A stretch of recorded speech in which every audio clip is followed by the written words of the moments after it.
The first thing you feel is not the darkness, but the cold pressing up through whatever lies beneath you. It comes through the straw. It comes through the thin rushes scattered over the floor. It comes through the wooden board under your shoulder and through the wool cloak pulled tight under your chin. Somewhere beyond the wall, wind moves along the outer face of the castle, but inside, the stone has its own weather. It holds yesterday's dampness. It gives back the chill of the night, slowly, as if the building has been saving winter for the hour when tired bodies finally stop moving.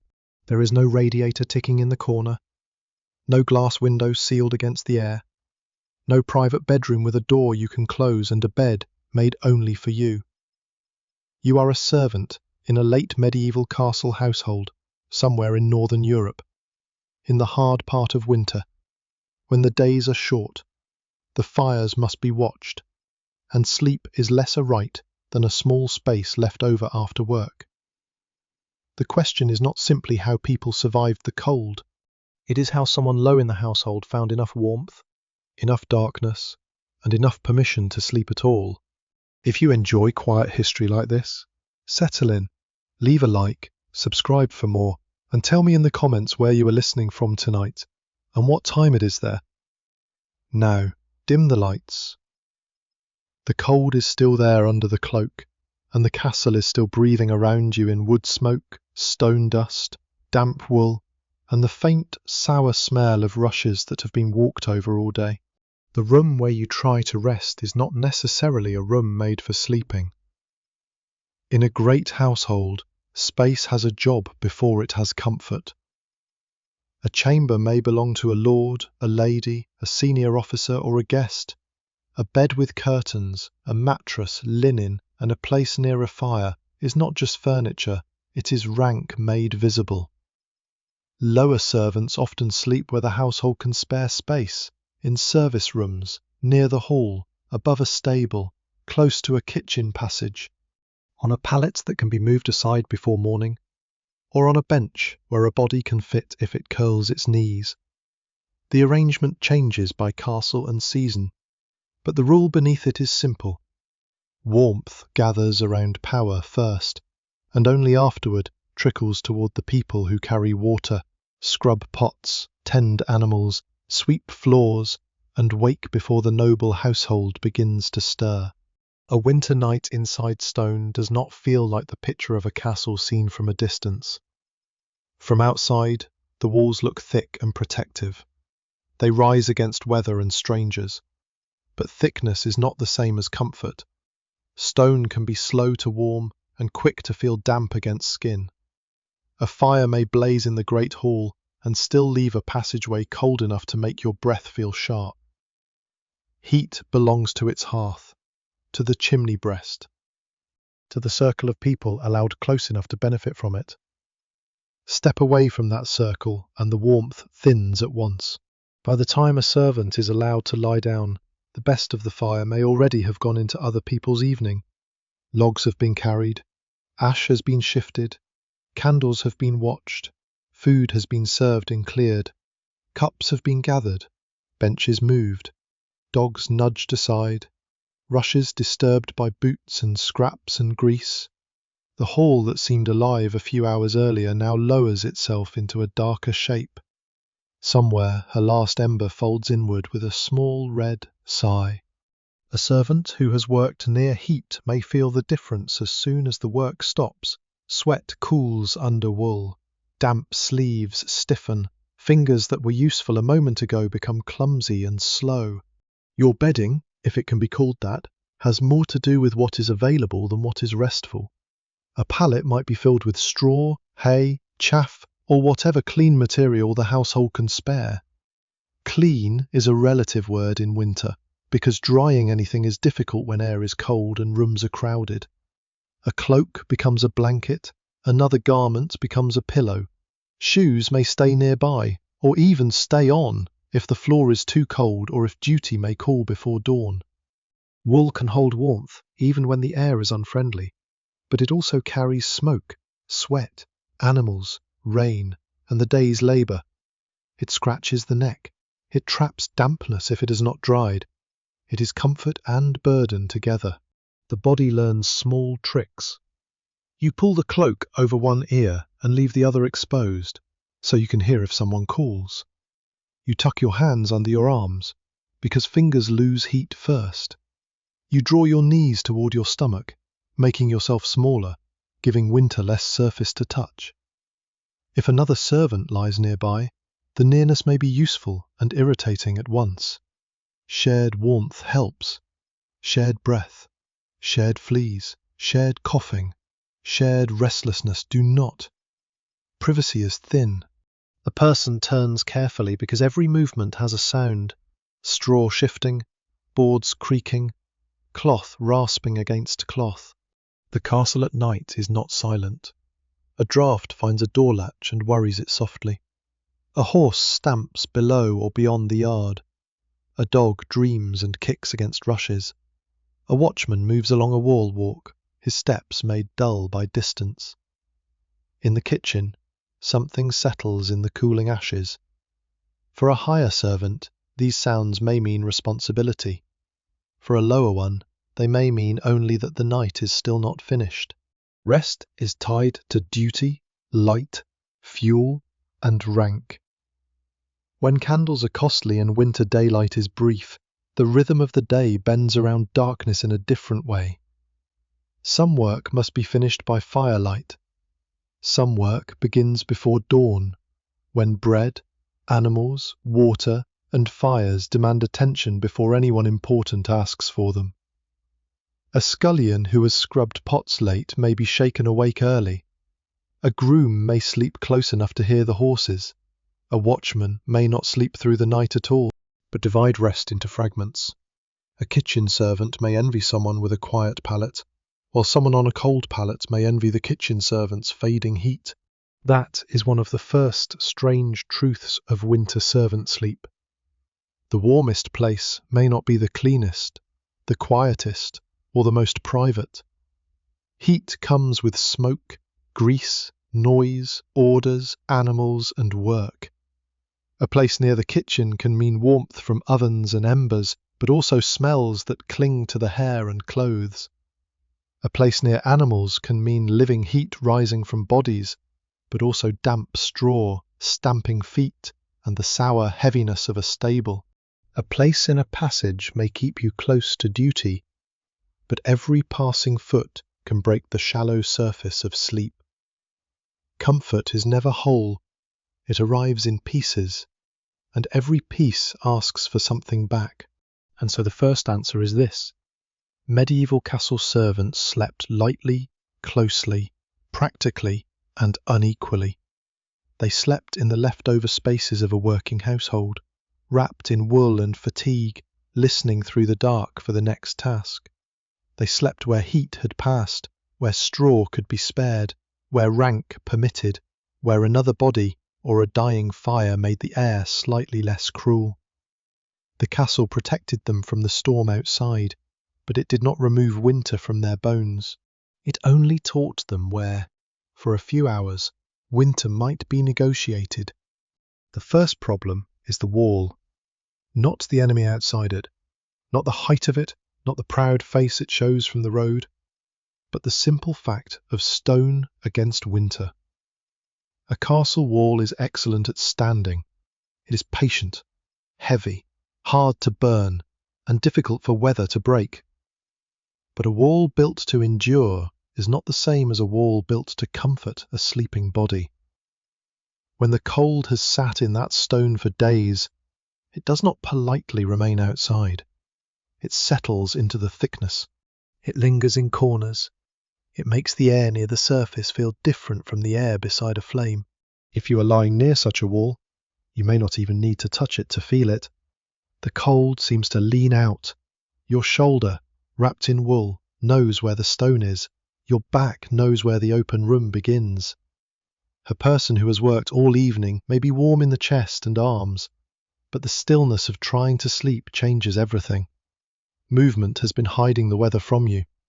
Once you stop carrying, sweeping, bending, fetching, and climbing, the body begins to notice the room more honestly. Medieval builders understood shelter, defense, storage, height, strength, and status, but they were not building sealed modern houses.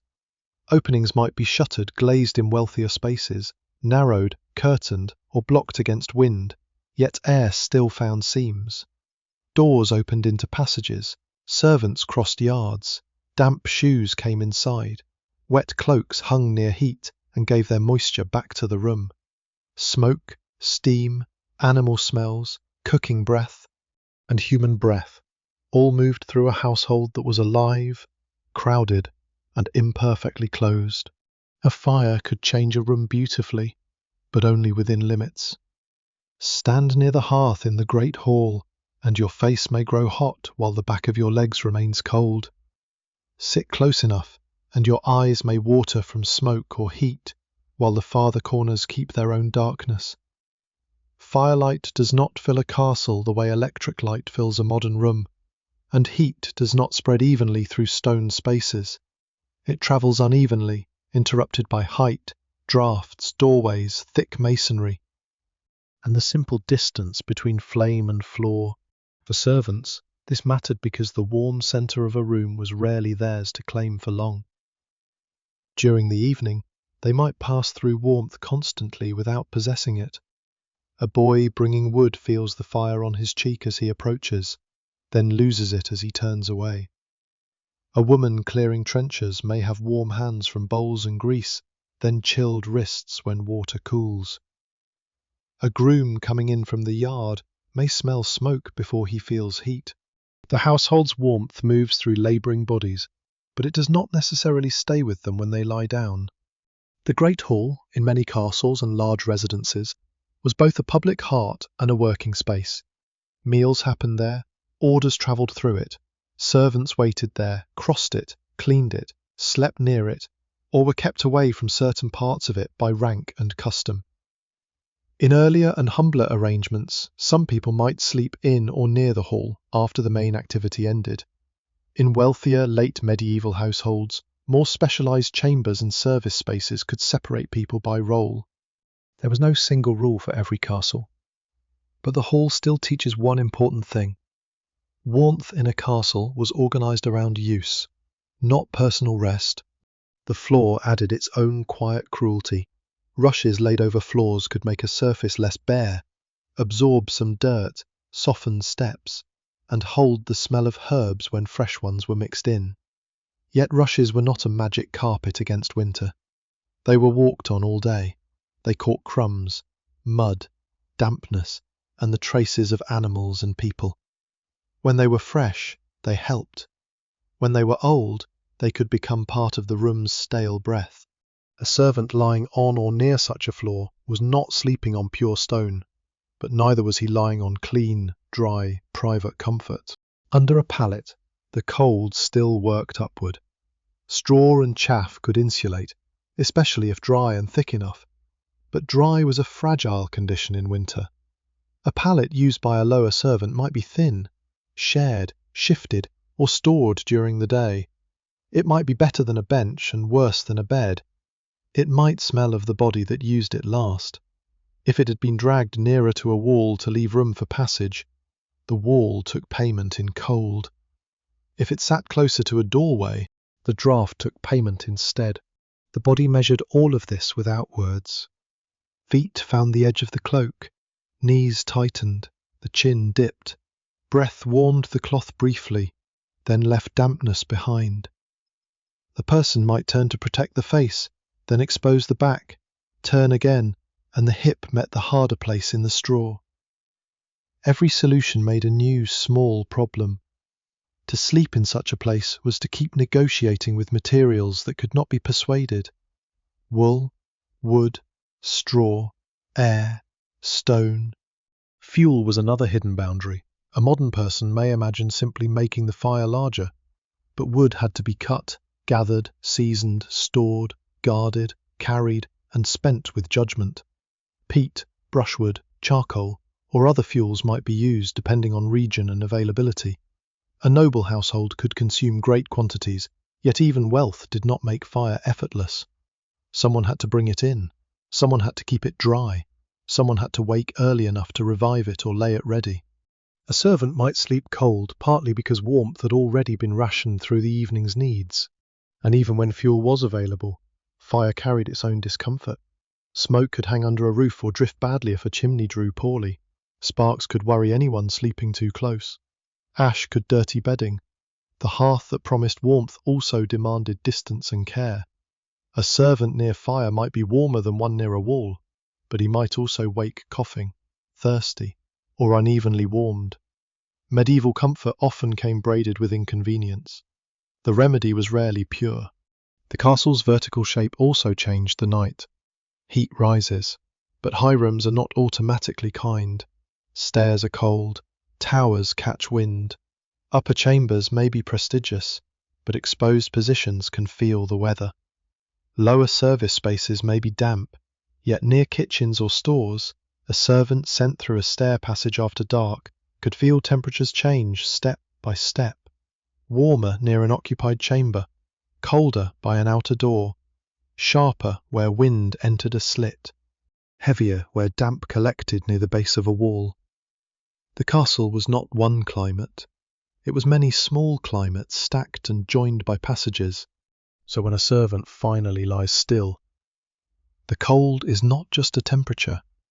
It is architecture becoming intimate. It is the outer wall reaching the shoulder, the floor pressing through straw, the doorway breathing under its frame, the old fire lowering itself into ash, and the knowledge that the warmest spaces belong to other purposes. The castle has done what it was built to do. It has kept the worst of the winter outside. But inside its protection, winter has changed shape. It has become a draught under a door, a damp sleeve that will not dry, a cold board under the ribs, and a long night in which sleep must begin before warmth is complete. The old system for surviving this kind of night is not one invention, but a chain of small, imperfect answers. A servant does not possess warmth in the way a modern sleeper expects to possess it. Warmth has to be gathered, guarded, borrowed, shared, and sometimes chased from one part of the household to another. It may be in the last red heart of an ember. It may be in a cloak that has dried just enough beside the fire. It may be trapped under straw, or held in the wool around your knees, or briefly found in the crowded nearness of other people who are just as tired as you are. The hearth is the most obvious answer, and also the most demanding. A fire is never simply there. It begins long before the servant lies down, in the cutting or purchase of fuel, in the carrying of logs through a yard, in the sorting of kindling, in the protection of dry wood from weather, in the hands that kneel and coax a flame into life. In a large castle household, fires may be needed in several places: the hall, the kitchen, certain chambers, perhaps a bakehouse, perhaps a guard room, perhaps rooms used by people high enough in rank to expect them. Each flame consumes labour. Each warm room leaves behind ash, smoke, and another task for someone lower in the order of the house. When night deepens, a fire may be banked rather than abandoned. Ash can be drawn over coals to keep a slow heat alive, not blazing, but waiting. To a servant, those hidden coals matter. They mean morning can begin faster. They mean a kitchen can wait before dawn without starting entirely from nothing. They mean the household's heat has a memory, faint and red beneath grey powder. But banked embers do not warm a whole room kindly. They are a promise for later, more than a comfort for the person lying several paces away, if you are allowed near them. You feel a duller warmth, low and guarded. If you are not, you feel only the knowledge that heat exists somewhere close, just not close enough. Wool is the next answer, and for many servants it is the more personal one. Linen may touch the skin when a person has it, but wool does the heavier work against cold. A cloak, hood, gown, hose, or blanket can hold air near the body and make a narrow weather of its own. Good wool is valuable. Thick wool is heavy. Damp wool is a burden that slowly steals confidence from the body because it can feel warm while moving and miserable once still. A servant may sleep in clothing, not because it is pleasant, but because undressing would waste heat, expose skin, and make the morning harder. The boundary between day clothes and night covering becomes blurred. The same cloak that smelled of smoke at supper becomes the roof over the knees after midnight. Straw and rushes offer another kind of help. They separate the body from the worst of the floor. They make a surface more forgiving. They are cheap compared with fine bedding, replaceable in principle, familiar in barns, halls, chambers and service places. Yet they are never innocent materials. Straw must be dry to help well. Rushes must be renewed to stay useful. A pallet filled with old, flattened straw may still be better than bare boards, but it gives comfort unevenly, with hollows, stems, dust, and the occasional sharpness pressing through cloth. If the household is busy, poor, travelling, overcrowded, or simply careless toward those of low rank, the servants' bedding may become one of the first places where economy is felt. A bed, in the richer sense, is not just a thing one lies upon. It is an arrangement of privilege. A frame raises the body from the floor. Ropes or boards support the mattress. Curtains hold warmth and privacy. Blankets multiply. Linen can be changed. A chamber can be closed. For a lord or lady, or a high officer within the household, a bed may be part of identity, status, and order. For a lower servant, the sleeping arrangement is more often portable, temporary, and subordinate to daytime needs. The pallet is rolled, shifted, kicked aside, shaken out, or stacked. The place where the body rests at night must often disappear by morning so work can resume. Shared warmth answers what one cloak cannot. In crowded service areas, bodies make a kind of heat no hearth has to supply. This may sound comforting from a distance, but close quarters are rarely simple. People cough, scratch, turn, mutter, and bring the smells of their labour with them. A kitchen boy smells of grease and smoke. A groom carries the stable in his clothing. A laundress may have hands cracked from water and cold. A porter may come in with damp at the hem of his garment. Nearness helps the body, but it reduces the little privacy a servant has. A person might be grateful for the warmth of others and still long for a space no one else touches. There are smaller protections too, the kind almost too ordinary to be recorded. A cap or hood worn to sleep keeps warmth from leaving the head. Dry foot wrappings matter when feet have been wet in the yard. A belt loosened but not fully removed lets a person rest without feeling entirely undressed. Shoes placed close by keep them from being lost or taken, and also prepare for a sudden call. A servant might choose a place not because it is warmest, but because it is least likely to be stepped on, least exposed to a draught, or close enough to hear an order without having to be shaken awake. The old replacement system is therefore not comfortable in a single clean way. It is practical, layered, and full of trade-offs. Fire gives warmth but needs fuel and labour.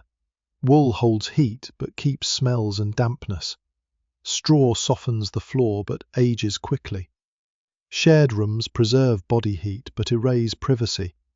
Sleeping near work may protect a servant from cold while keeping sleep shallow. Each answer solves one part of the night and leaves another part unfinished. This is why the servant's winter sleep belongs to the whole household, not only to the servant's body. The noble chamber, the kitchen hearth, the wood pile, the stable straw, the hall floor, the laundry, the passage door, the watchman's route, and the cook's morning fire are all connected. If fuel is short, someone feels it. If rushes are not changed, someone breathes it. If a fire is left too low, someone rises earlier. If a door is badly fitted, someone curls tighter under wool. The castle does not solve winter all at once. It divides winter into tasks, and when the eyes finally close, the servant is wrapped not in comfort exactly, but in a system. Beneath the body is straw that had to be gathered. Around the shoulders is wool that has worked all day. Somewhere nearby are ashes that must be awakened before morning. Beyond the door are people ranked above and below, each with a different claim on heat, space, and rest. Sleep comes because the body is exhausted enough to accept what the night offers. It comes through smoke, wool, straw, and nearness. It comes lightly, because every old solution is temporary, and the cold is patient enough to wait. A servant's bed begins with materials that have other lives before they become sleep. Straw may have come from harvest, from storage, from the edge of animal keeping, from the constant movement between field, barn, stable, and house. Wood has been a tree, a beam, a bench, a board, a box, a trestle, a door. Wool has crossed the back of a sheep, the hands of workers, the dye vat or fulling mill, the rain, the smoke, the long day of labour. Nothing around the sleeping servant feels separate from work. Even rest is made from things that have already been used. The pallet is one of the clearest objects in this world, because it sits between the servant and the floor without pretending to erase the floor completely. It may be a simple sack or tick filled with straw, chaff, hay, or some other dry stuffing, depending on what the household can spare and what is available in that season. If the filling is fresh, it lifts the body a little. It gives under the hip. It traps a small layer of air. It softens the board or stone below. If it is old, flattened, damp, or shared too often, it becomes thinner in the places where bones press hardest. The shoulder finds a hollow made by someone else. The ribs learn the pattern of the floor beneath. A lower servant may not lie down thinking of comfort as a right. The question is more immediate. Is this place dry enough? Is it away from the worst draught? Will someone step over me before dawn? Can I hear if I am called? Can I keep my cloak over my feet? A good sleeping place may be chosen not because it is soft, but because it fails less badly than another place. One corner has less wind. One bench is wider. One space near the wall is colder, but safer from feet. One place near the passage is disturbed often, but it allows a quick rise when duty comes. Benches are useful because they are already part of the household's working furniture. They can hold diners, servants waiting on orders, storage baskets, folded cloth, tools, or tired bodies. At night, a bench may become a narrow bed for someone accustomed to making the body fit the furniture, not the furniture fit the body. A servant on a bench must learn balance. Turn too suddenly and the edge reminds you where you are. Curl too tightly and the knees ache. Yet a bench raises the body above the floor, and that alone may make it desirable. Boards and planks give another kind of rest. A wooden floor or platform can be kinder than stone. But wood has its own winter language. It creaks when weight shifts. It remembers damp. It lets cold pass more slowly than stone, but it still gives little softness. A person lying on boards feels seams, knots, old wear, and the slight unevenness left by years of use. The body becomes aware of its own hard places: hip, shoulder, elbow, heel. Sleep comes in adjustments. A cloak folded once under the head, a sleeve tucked under the jaw, a hand placed between knee and floor. These tiny arrangements are not luxuries. They are the servant's private engineering. Cloth matters enormously. Fine linen, thick blankets, quilts, feather beds, and curtained bedsteads belong higher in the household, though the exact arrangements vary with wealth and period. Lower down, cloth is often clothing first and bedding second. A cloak is large enough to cover the body, but it does not lie obediently like a modern blanket. It has a shape made for standing, walking, and working. It pulls at the throat if fastened. It slips if loosened. It leaves gaps near the ankles. It may be damp at the hem from crossing a yard. It may smell of smoke because smoke is one of the castle's common signatures. The servant learns to fold warmth into layers. The outer cloak goes over the knees. The hood stays on. A spare cloth, if there is one, is bunched near the feet or shoulder. The body curls around its own heat. Breath may be turned into the wool for a moment, but too much breath makes the cloth damp, and dampness is a slow enemy. The face comes out again into the cold air. The hands retreat under the arms. If the servant is young, the body may sleep despite almost anything. If older, injured, or simply worn by years of work. Each hard edge and cold seam may wake old aches. Light also changes the material world. In deep night, you do not see the pallet as an object, so much as feel it. The straw answers when you move. The bench edge declares itself against the calf. A peg in the wall becomes known because a cloak hangs there by touch. A shoe is found by memory, not sight. A servant may sleep near belongings not because there are many, but because there are few enough that losing one matters. A knife, a belt, a cap, shoes, a cloth bundle, a wooden bowl. These things occupy the border between person and place. They are not decorative.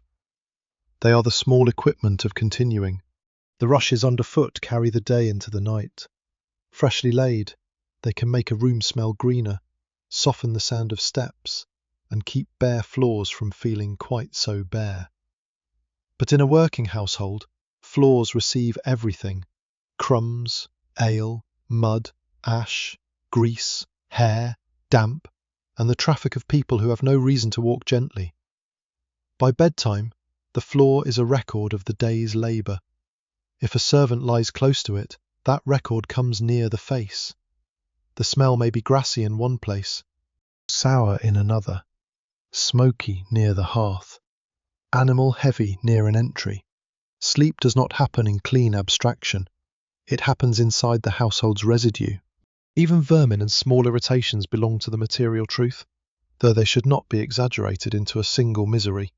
Fleas, lice, mice, and other pests could trouble medieval households, as they troubled many pre-modern homes, rich and poor, in different ways. Cleanliness existed, routines existed, and people cared about their surroundings, but they worked with limited tools and crowded conditions. A servant might scratch half awake, shift away from a tickling stem of straw, or slap gently at something felt more than seen. The night is not dramatic. It is full of small claims on the body. In this world, the difference between one servant and another may be measured in inches and thicknesses. One has a better cloak. One has a pallet with fresher filling. One has a place against a warmer interior wall instead of an outer one. One has a bench wide enough to turn on. One has shoes dry enough for morning. Another has damp socks, flattened straw, and a place where the draught finds the ear. These differences may seem small from far away, but at midnight they are the difference between shallow sleep and almost no sleep at all. So the material reality of winter sleep is humble, physical, and exact. It is not only whether there is a bed, but what the bed is made of, where it is placed, who used it, how dry it remains, what cloth covers the body, and how quickly the servant must rise from it. The castle may be described in stone towers and noble chambers, but the servant knows it through pressure points: straw under the ribs, wool at the throat, wood under the hip, rushes near the face, shoes waiting in darkness. These are the objects that hold the night together until the first grey light finds the floor. The difference between one sleeping body and another could begin with a door. On one side of it, a chamber might hold a proper bed, curtains drawn against draughts, a mattress raised from the floor, linen protected from the dirt of the hall, perhaps a small fire if the person was important enough and the household wealthy enough to provide it. On the other side, in a passage, service room, loft, or corner near the work of the house, a servant might lie wrapped in the same garment worn through the day. The castle did not distribute night evenly, it sorted night by rank. For someone high in the household, a bed was not merely a place to sleep, it was a sign of standing, almost a little room within a room. Curtains around a bed could hold warmth close to the sleeper and soften the sense of exposure. They could block some drafts, some light, and some eyes. A raised bed kept the body away from the coldest floor. Better mattresses and blankets carried the labour of many other hands: shepherds, spinners, weavers, fullers, laundresses, chamber servants, and carriers of fuel. What felt like privacy and comfort to one person was often the final result of work performed by others who would sleep with less of both. A servant understood this not through resentment alone, but through repeated contact. A chamber servant might handle the good linen, shake out bedding, warm cloth, carry water, close shutters, stir a fire, or prepare a room in which someone else would sleep more deeply. A lower servant might not enter the chamber at all, but still know its existence through the movement of goods. Clean sheets pass one way, soiled linen comes back another. Firewood climbs towards certain rooms. Ash descends in buckets. The warm chamber is not separate from the cold passage. It is connected by footsteps. This is one of the quiet truths of castle life in winter. Comfort had a route. It travelled upward and inward, toward authority, guests, senior household officers, and family. It travelled through storage rooms and kitchens, across yards and stairs, into chambers where drafts were reduced and bedding improved. Servants were not outside that route. They were part of it. They carried it, cleaned it, guarded it, and then slept somewhere along the margins of the system they had helped maintain. The household itself had ranks within ranks. It would be too simple to imagine all servants sharing the same hardship. A steward, chamberlain, cook, clerk, marshal, or other trusted officer might have better lodging than a scullion, stable boy, turnspit, laundress, or casual labourer.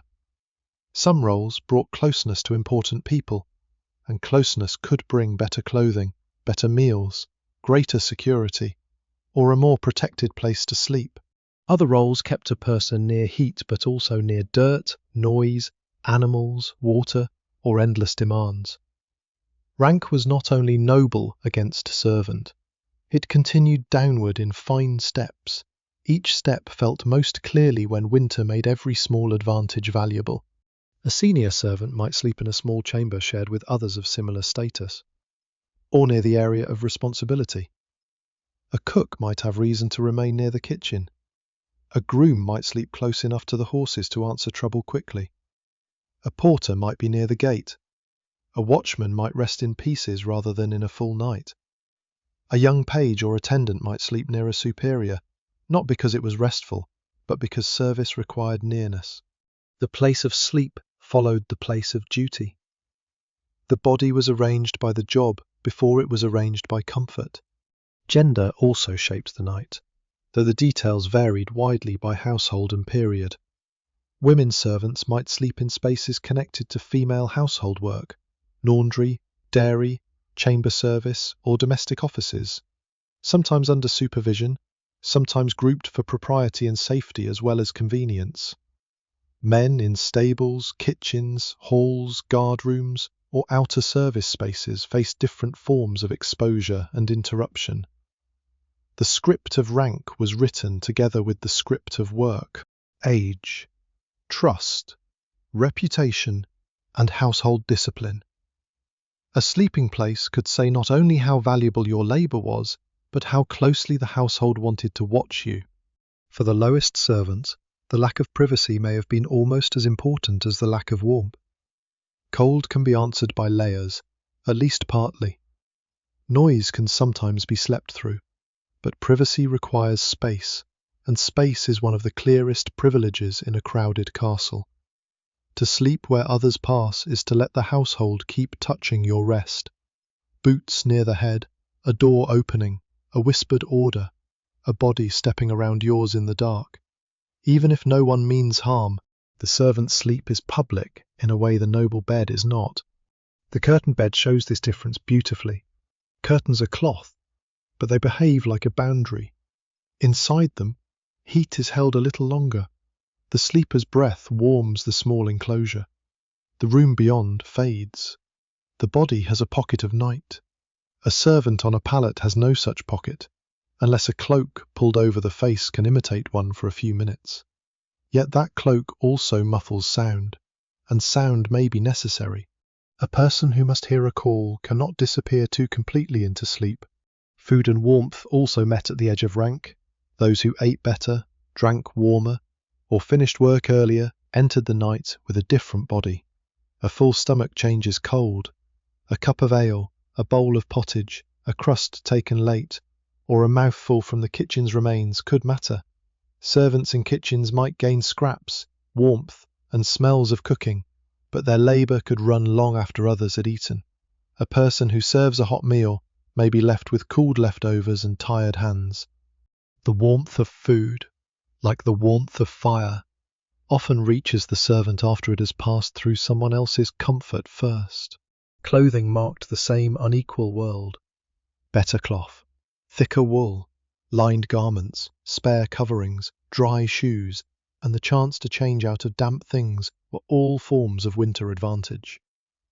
A servant with only one good cloak must protect it carefully, because that cloak is coat, blanket, pillow, screen, and dignity. If the hem is wet, sleep is colder. If it is stolen, damaged, or taken for work, the body loses more than an object. It loses its small, movable room. And still, the household depended on these colder bodies. The noble chamber could not remain noble without people below stairs, across the yard, beside the hearth, near the stable, and in the dark passages. Someone had to rise first into the cold that others hoped to avoid. Someone had to coax embers, fetch water, open shutters, clear ash, prepare animals, stir pottage, sweep rushes, and make the castle seem awake before its highest residents fully were. The servant's poor asleep was not an accident outside the system. It was one of the costs by which the system functioned. So when you imagine a freezing winter night in a medieval castle, do not picture only one great cold shared equally by all. Picture layers, a lord behind curtains, a lady's chamber guarded from some of the draught, a senior servant with a better corner, a kitchen worker smelling of smoke, a groom near restless animals, a young servant curled on straw where no one important needs the floor until morning. The same winter moves through every space, but it changes as it passes rank, cloth, fuel, walls, and duty. By midnight, the castle is not just a building, it is a map of unequal warmth, and every sleeping body knows its place upon it. The evening routine begins long before anyone calls it bedtime in a castle household. Night does not simply arrive and grant rest, it has to be prepared for, managed, and paid for in small acts of labour. The rush of the day may soften after supper, but for servants that softening often means a different kind of work. Bowls must be gathered, trenchers and boards must be cleared, cups must be counted or carried away. Bones, crumbs, spilled ale, greasy cloths, and damp rushes all leave their mark. A room that has held people, food, dogs, smoke, and fire cannot be left to itself before morning. A tired servant may feel sleep approaching while the hands are still busy. That is one of the quiet cruelties of the routine. The body begins asking to stop before the household allows it. A boy carrying wood through a passage may feel his eyes sting from smoke and fatigue.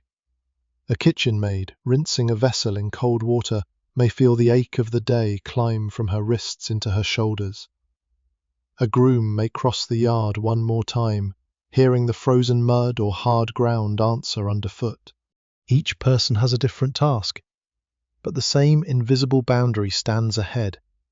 You may lie down only when the work that protects other people's morning has been done. The fire is part of that work. A hearth at night must be judged carefully. If it is left too lively, it wastes fuel and may be dangerous. If it is left too low, morning begins with more trouble. Ash is drawn, coals are covered, the red glow is hidden, not killed, if the household wants an easier start before dawn. This is slow, dusty, practical, and intimate. A servant bends close enough to feel heat on the face while the back remains cold.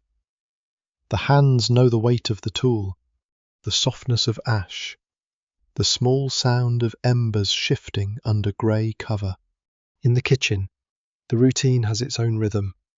Large cooking fires do not vanish the moment the meal is served.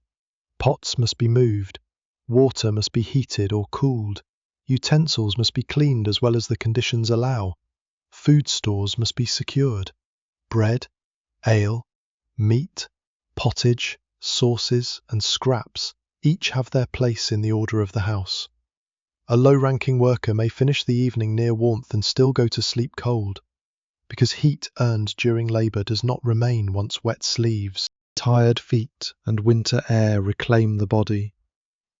The kitchen can feel like mercy while the work lasts, then like a memory as soon as the servant steps away. Beyond the kitchen, other routines pull night into shape.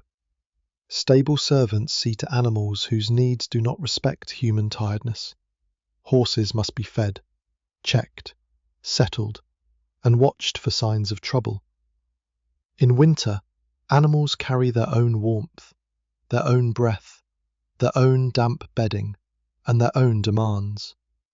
A groom may sleep near them because it is practical, not picturesque. If a horse kicks, strains, sickens, or panics, someone must hear. The stable may be warmer than a stone passage, but it is never free warmth. It comes with smell, noise, responsibility, and the possibility of being pulled from sleep at once. Doors and gates also belong to the night routine. A castle is not only a house, it is a guarded place.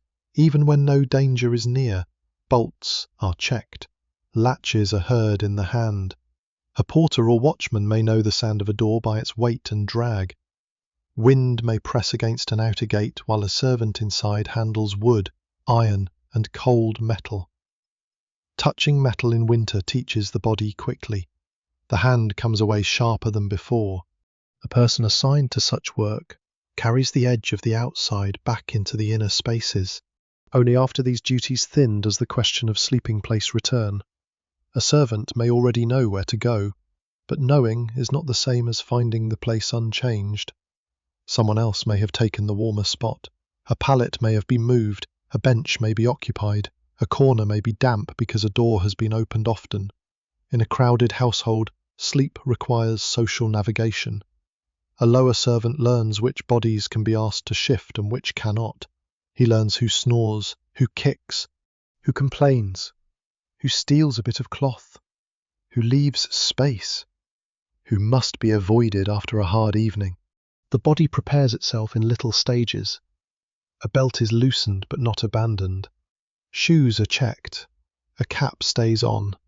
If the feet are wet, the servant may try to dry them by rubbing, by turning them toward a trace of heat, or by wrapping them in whatever dry cloth can be spared. Wet feet in winter are not a small discomfort.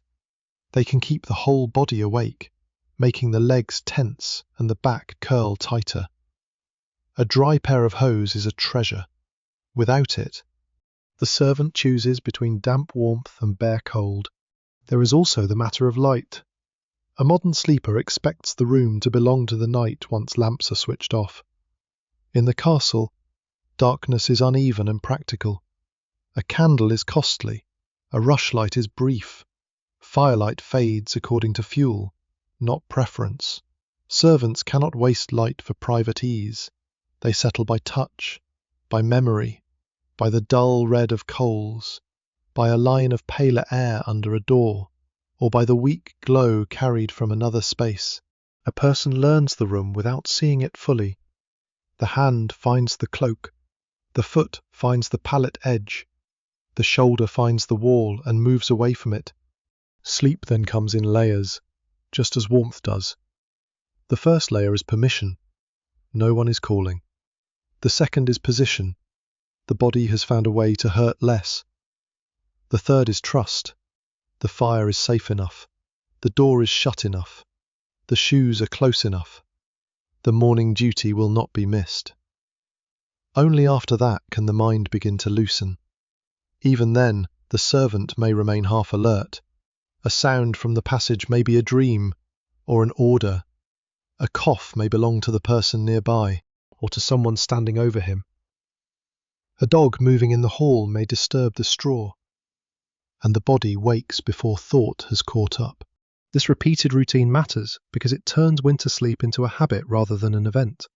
Every night teaches the servant what helps and what fails, which corner catches the least draught, which cloak fold keeps the knees warm, which ember bed lasts longer, which superior dislikes being kept waiting at dawn, which other servant can be trusted not to drag away the better covering. The knowledge is small, but it is survival knowledge. It is not written in books. It is kept in shoulders, fingers, ears, and the memory of cold mornings. By the time the servant lies still, the household has narrowed into breathing, settling wood, faint animal movement, and the last hidden heat under ash. The grand rooms are quieter now. The better beds are closed behind cloth and doors. In the service spaces, sleep begins without ceremony. No one announces it. No one protects it completely. It arrives after the last necessary task, while the body is still shaped by carrying, bending, scrubbing, guarding, and waiting. The servant does not fall into winter sleep so much as enter it cautiously, carrying the evening's work into the dark like warmth that is already fading. By the time the household has settled, the servant's body begins doing what long habit has taught it to do. The movements are small enough to escape notice, but each one answers a particular part of the cold. A cloak is not simply thrown over the shoulders. It is pulled under the knees, pressed around the feet, folded over the chest, loosened near the throat if breathing becomes damp and heavy. A cap is tugged down over one ear, then adjusted again so the other ear can still hear the room. A sleeve becomes a cushion. A bundle becomes a pillow. A hand disappears beneath the opposite arm, where the body keeps a narrow pocket of warmth. These gestures are not dramatic. They are the grammar of poor winter sleep. A person who has slept in hard places learns how to make the body smaller without making it stiff, how to protect the belly, how to keep the feet from losing feeling, how to turn without letting too much cold air enter the cloak. The servant does not think through each action as a plan. The body remembers. The first curl of the spine, the first pull of cloth over the shin, the first careful choice of which side should face the wall. All belong to knowledge gathered over many nights. Feet are often the most stubborn problem. Hands can be hidden. The head can be covered. The chest can hold warmth if the cloak is tight enough. But feet, especially if damp from the yard or chilled from standing on stone, can keep the whole body awake. A servant may tuck them into straw, press them against the back of the legs, or slide them beneath the edge of a cloak already warmed by the knees. If another person is close, feet may be kept carefully away, because no one welcomes icy toes in the dark. Shared warmth has manners, even among the exhausted. The face has its own compromise. Pull the cloak over the mouth, and breath gives a brief sweetness of warmth. Leave it there too long, and the cloth grows damp. Damp cloth cools. The servant learns to breathe into wool only for a moment, then turn the nose toward open air again. That little cycle may repeat through the night. Cover, warm, dampen, uncover, shiver, cover again. What looks like rest from a distance is, close up, a series of negotiations between comfort now and discomfort later. Listening is another kind of covering. A servant cannot always sleep with the full abandonment of someone whose time belongs only to themselves. The ear stays half awake. It sorts the house. A bean cracking in the cold is not the same as a bootstep. A dog shifting in sleep is not the same as a door opening. A horse knocking wood with a hoof is not the same as a superior calling from a passage. Over time, these differences become familiar. The servant may not name them clearly, but the body knows which sounds require movement and which can be folded back into sleep. A young servant might learn this from older ones without a formal lesson. No one needs to announce that the corner by the outer wall is colder, or that the place near the passage is safer if you must rise before dawn, or that one bench creaks loudly enough to wake a cook with a temper. Such knowledge passes through nudges, warnings, mutters, and the silent fact that certain places are claimed first. The best poor sleeping places have a reputation. They are not good in any grand sense. They are simply less punishing. There is a social map inside the sleeping space, even after rank has already placed everyone below the better chambers. The newest or weakest may get what remains. Someone with seniority may keep a familiar pallet. Someone trusted may sleep closer to a door or store. Someone disliked may find no one eager to make room. In a crowded household, even lying down has politics. A servant's winter night is shaped by character as well as architecture. Who is generous? Who is sharp-elbowed? Who snores? Who steals warmth? Who complains? Who gives a little space to a child too tired to keep shivering quietly? The body's habits also protect belongings. A cloak edge may be tucked under the hip, not only to hold warmth, but to keep it from being dragged away. Shoes may be placed beneath the head, beside the chest, or within reach of the hand. A cap can vanish easily in a room where many people wait before light. A belt, knife, small purse, rosary, spoon, or cloth bundle may rest close enough to be felt in the dark. Possessions are not many, and the loss of one can change a morning. Sleep, therefore, curls around property as well as around heat. If the servant has come from wet work, another habit appears: the search for drying. A damp hem may be spread as well as space allows. Hose may be loosened. Shoes may be set where they might gain a little warmth without being scorched, stolen, or kicked aside. In a household where fires are controlled and space is shared, drying is not a private convenience. It must be fitted around other people's needs. The servant who goes to sleep in damp cloth may wake colder, but the servant who places cloth badly may lose it, damage it, or anger someone with more authority. These small behaviours reveal how thin the margin of comfort could be. A modern sleeper may change a blanket, close a window, raise heat, turn on a lamp, or move to another room. The castle servant makes adjustments measured in finger widths, folds, breadths, and angles. Move the shoulder one handspan from the wall. Draw the knees closer. Keep the face clear of damp wool. Let the left ear hear the passage. Press the cloak under the heel. Do not roll onto the hard knot in the straw. Do not wake the person whose elbow is near your ribs. And yet there is dignity in these practiced movements. They are not signs of helplessness. They are signs of adaptation. Historical people did not passively suffer the environments around them. They studied them with their bodies. They learned which materials answered cold, which sounds mattered, which corners betrayed them, which habits preserved strength for morning. A servant might not have owned comfort, but could still possess skill. The skill was quiet, bodily, and rarely written down.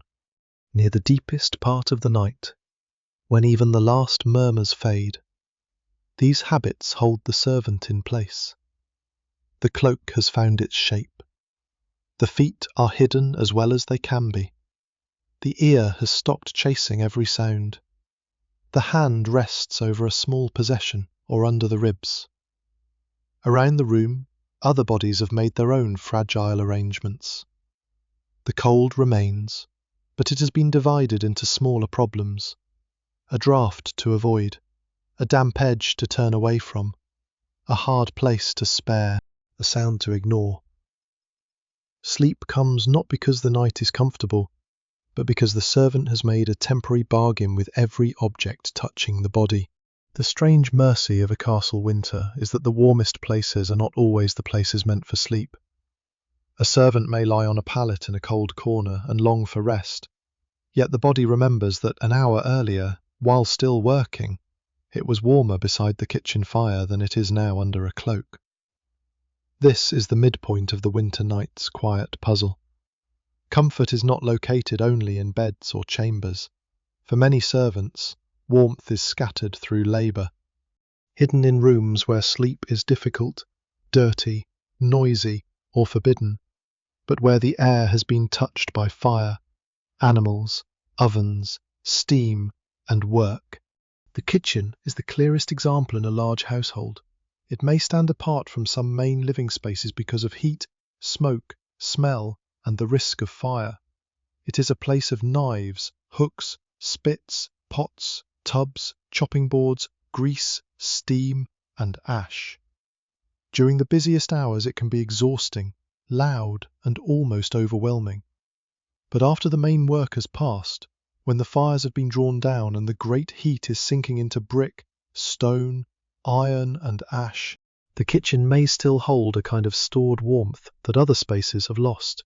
A servant who works there knows warmth in layers.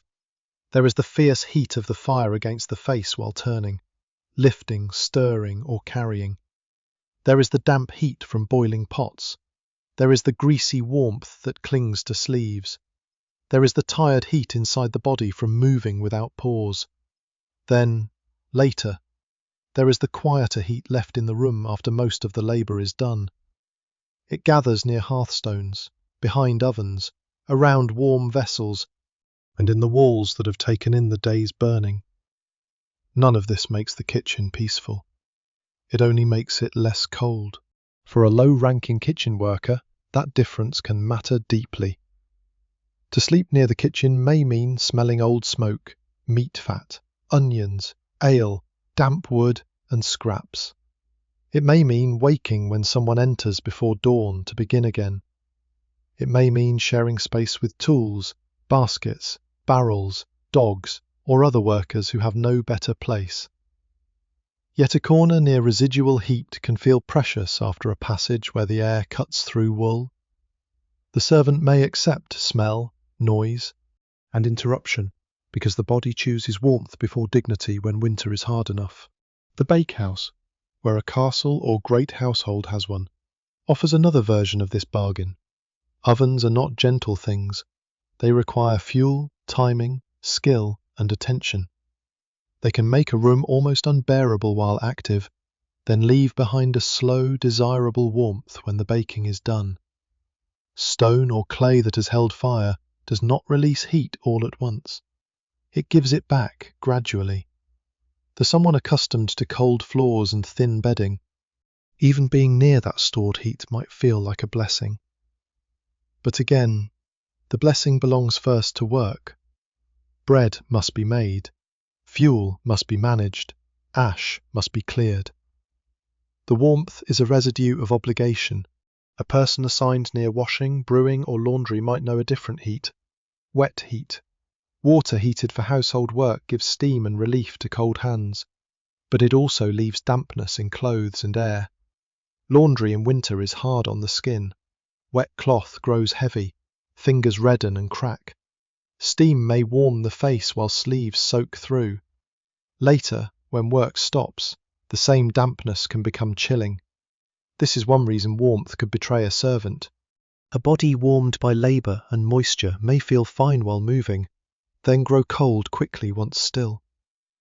The castle's heat often came mixed with the very conditions that made sleep uncomfortable. Then there are the animals. The stable can seem, from a clean, modern distance, like a rough place to sleep. And it was rough. It carried the strong smells of horses, straw, dung, leather, sweat, damp wood, and feed. It was not private. It was not quiet.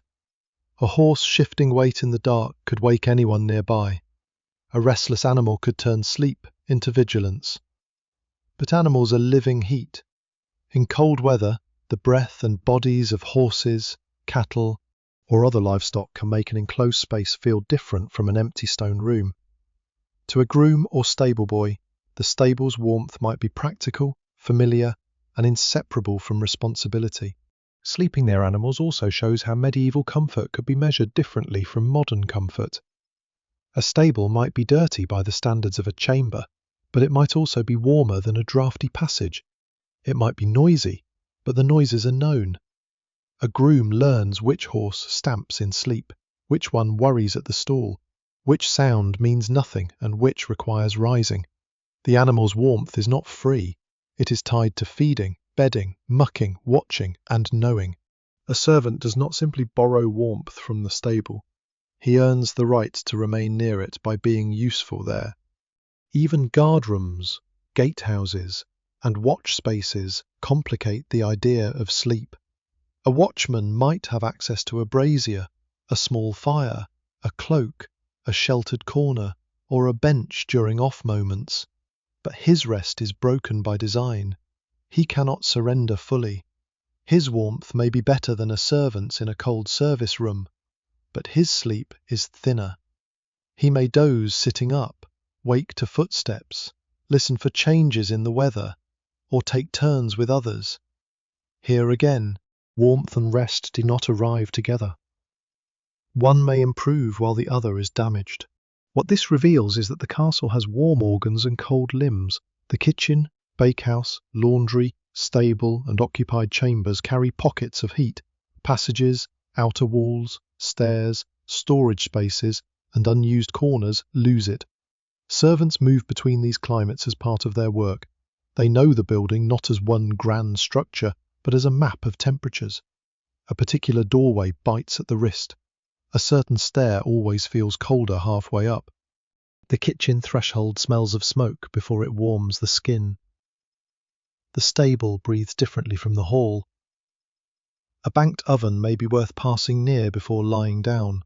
Some servants may even prefer sleeping close to work because it shortens the pain of morning. If you must rise before dawn to tend a fire, prepare food, check animals, or answer a gate, then sleeping near the place of duty saves time and reduces the shock of crossing cold spaces too early. Yet that same choice keeps the mind tied to labour.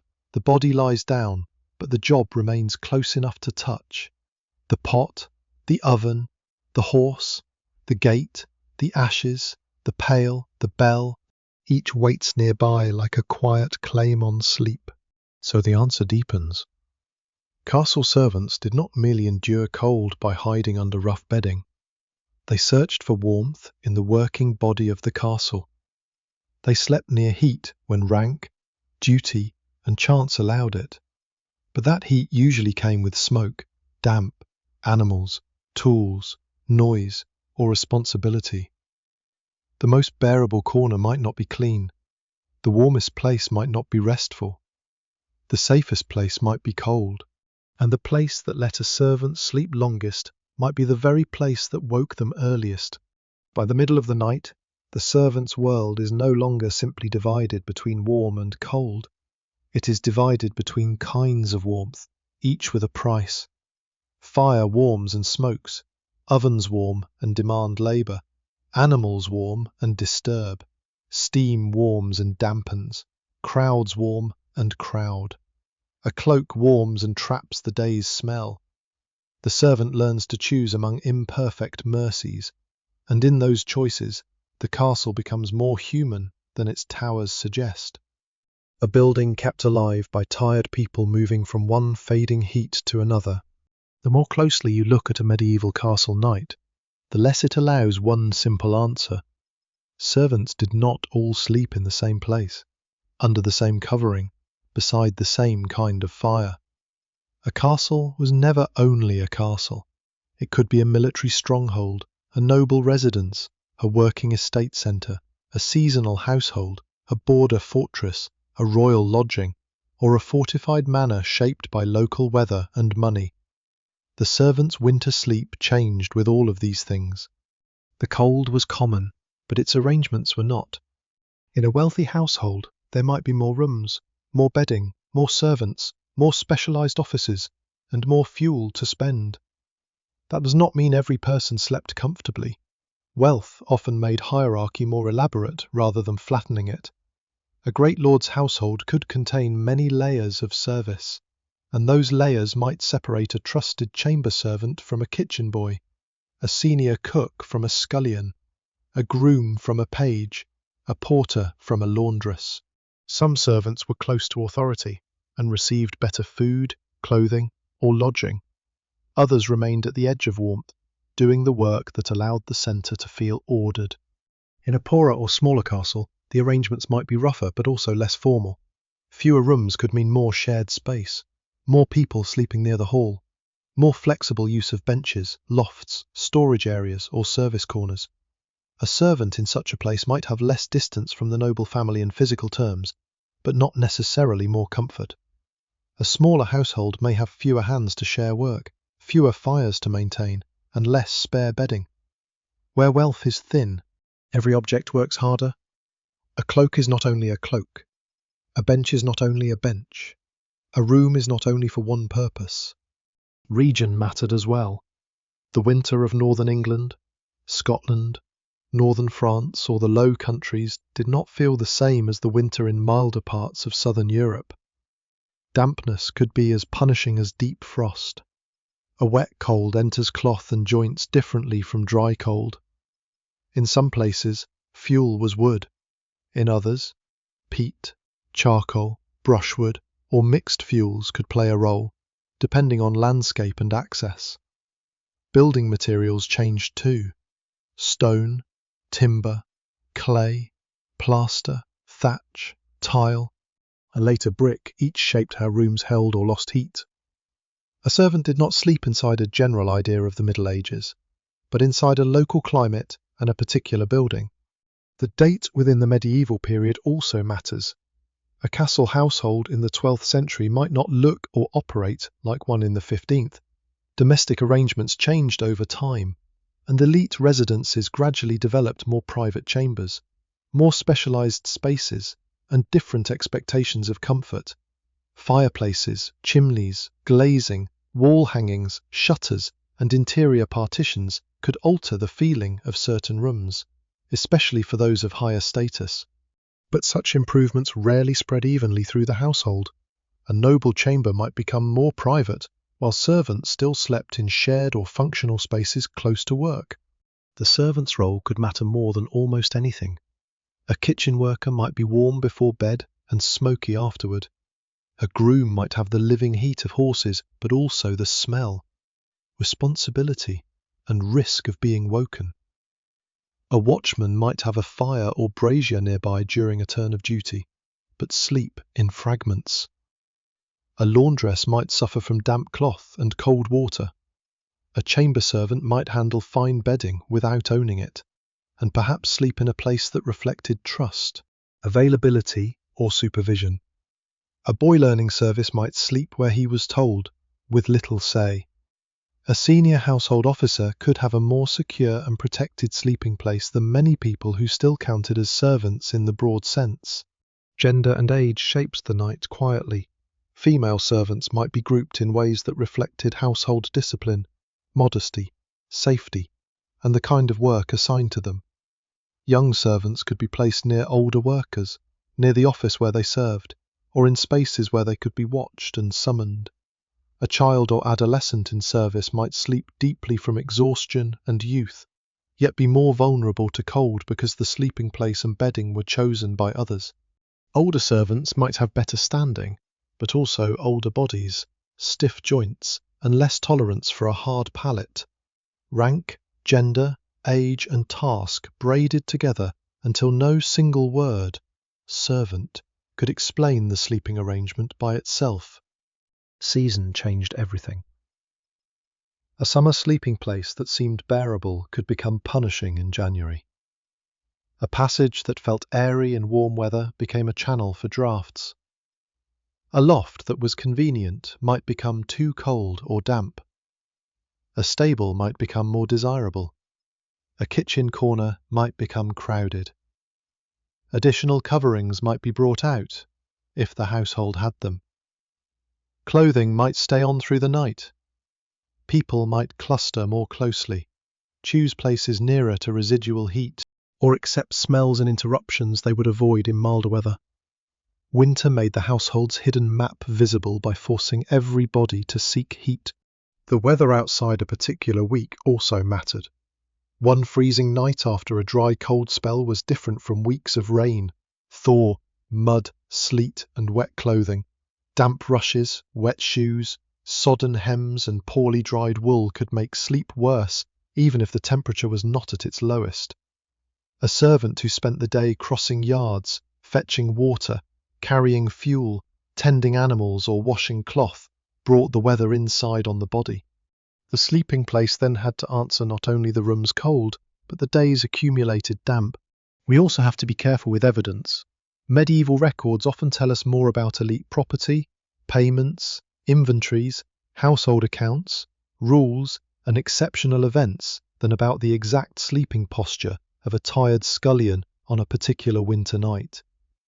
We can understand patterns from buildings, household organisation, material culture, accounts, archaeology, and later domestic evidence, but we should not pretend to know every arrangement with perfect precision.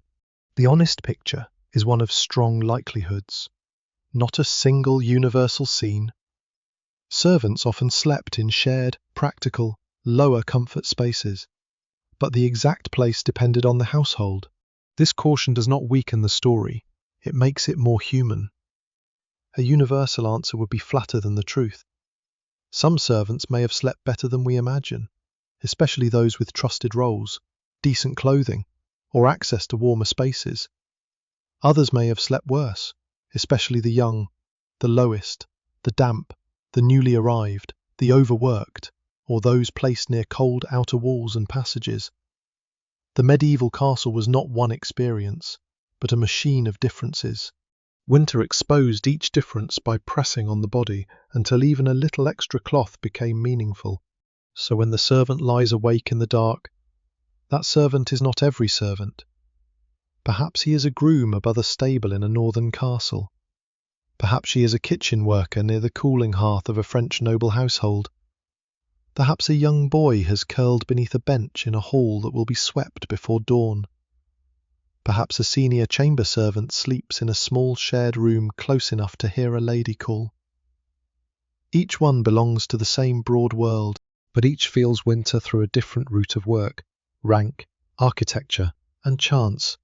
The safest answer, and the truest one, is that medieval castle servants slept according to their place in the household's working order. Their rest was shaped by the building, the weather, the fuel, the bedding, the local customs, the wealth of the lord, the task they performed, and the trust they had earned or lacked. The cold touched them all, but it did not touch them equally. It found the gaps left by status, duty, dampness, and architecture, and in those gaps, each servant made a different bargain with the night. A castle could make a person feel safe and exposed at the same time. That is the contradiction at the centre of the servant's winter night. The walls are thick enough to resist weather, animals, strangers, and perhaps enemies.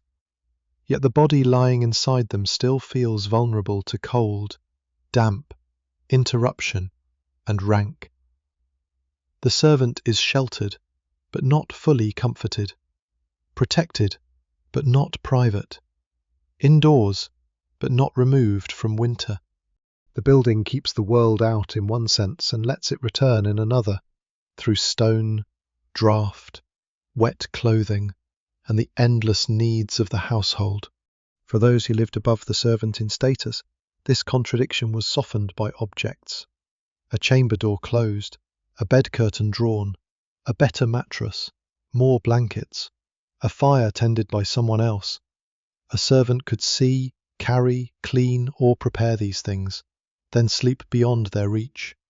The work of comfort passed through the hands without becoming possession. That may be one of the quietest forms of inequality, touching warmth as labour, then lying down cold as a person. And yet the servant is not simply outside the castle's care. He or she belongs to the household. There is food, however unequal. There is a roof, however draughty. There is work, however tiring. There are other people close enough to hear a cough, a mutter, a shifting body in straw.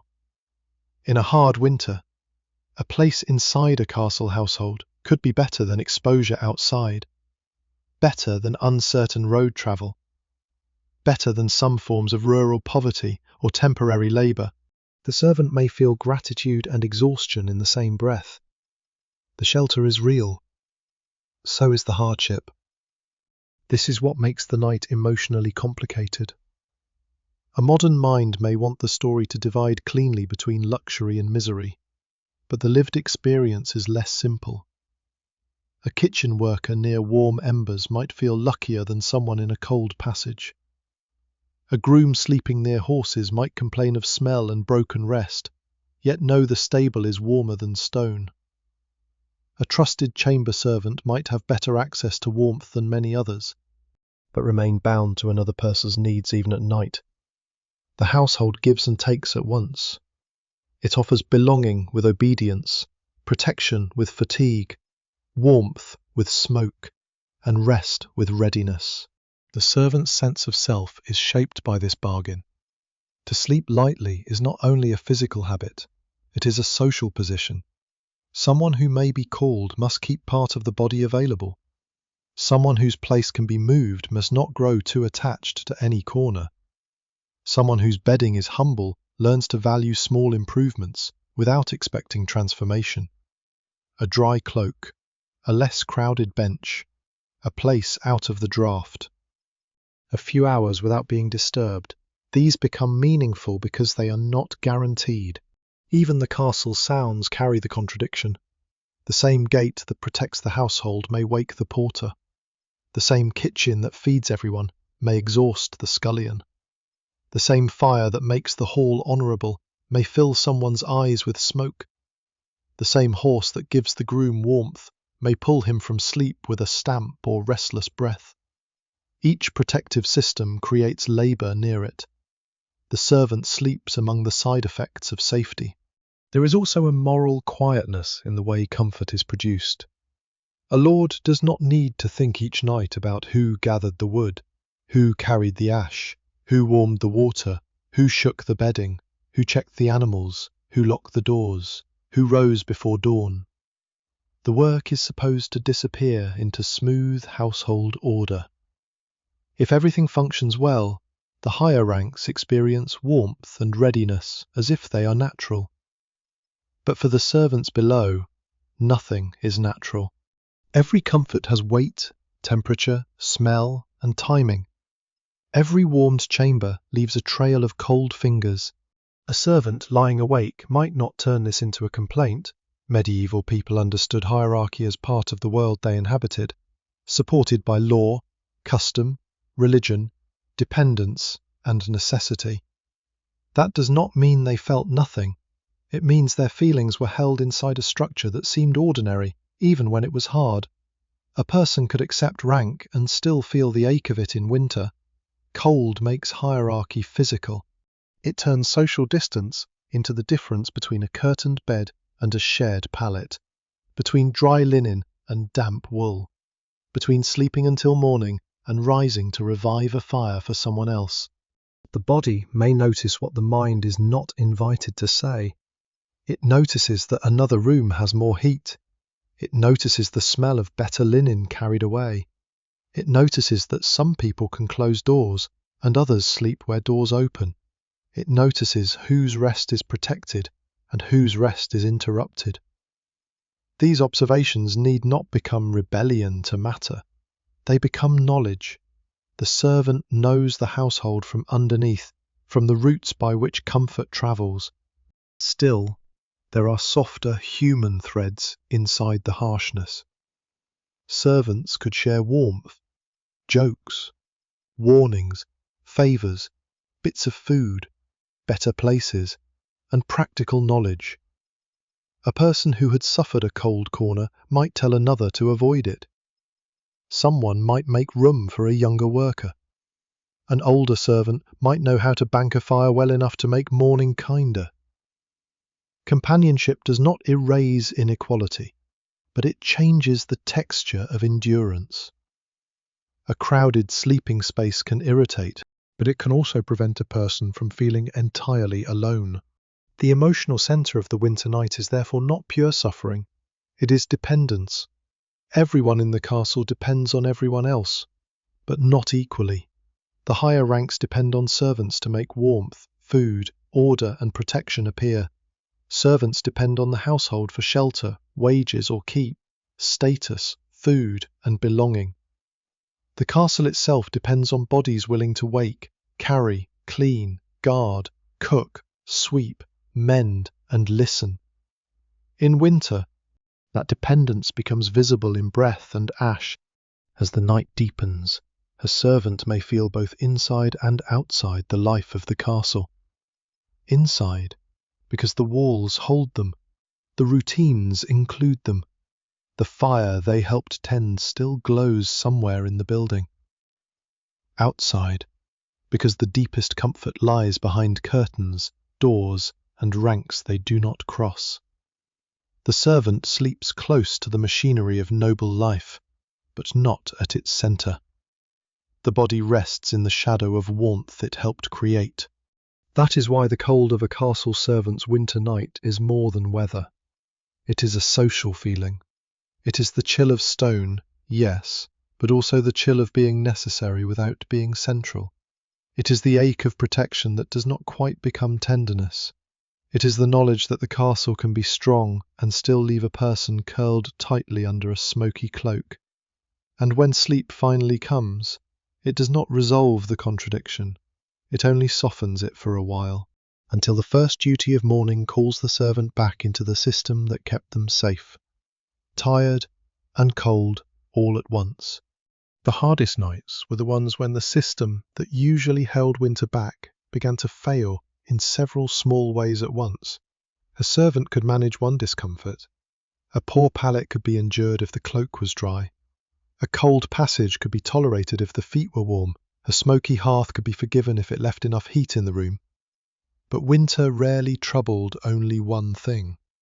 It pressed on fuel, cloth, straw, skin, lungs, time, and temper together, until the careful bargain of the night grew thin.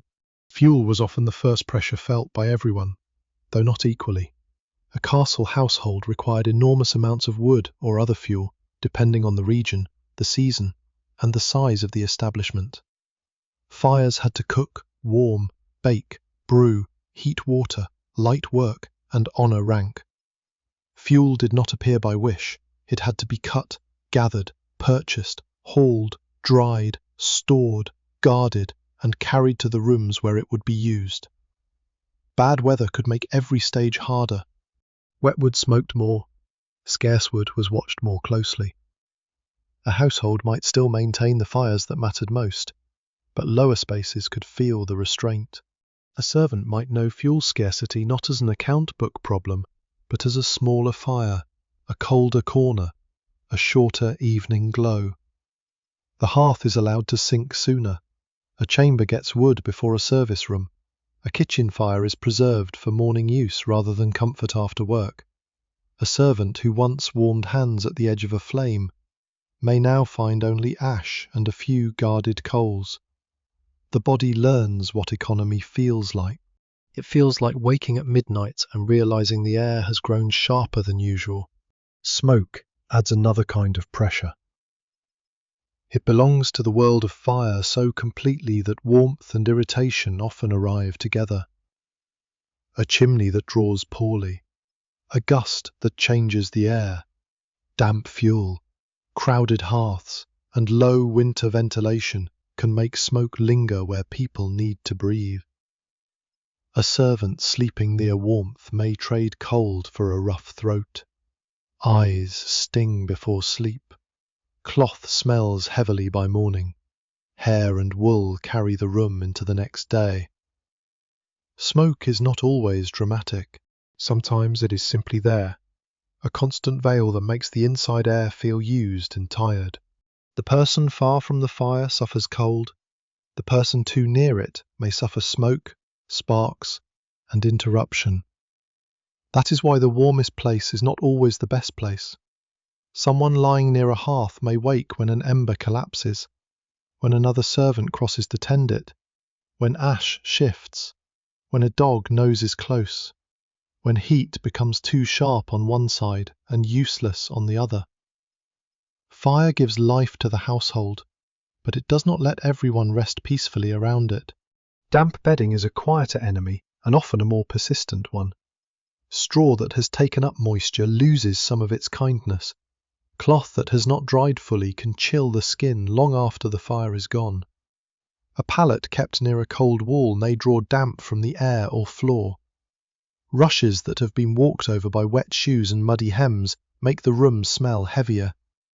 The servant may not have the power to replace these materials whenever they become unpleasant. A lord's bedding can be guarded, aired, warmed, changed, and managed by others. A lower servant often lives closer to the slow decline of things. Dampness changes sleep because it keeps the body from settling. It does not strike like a sudden wind. It persuades the cold to stay.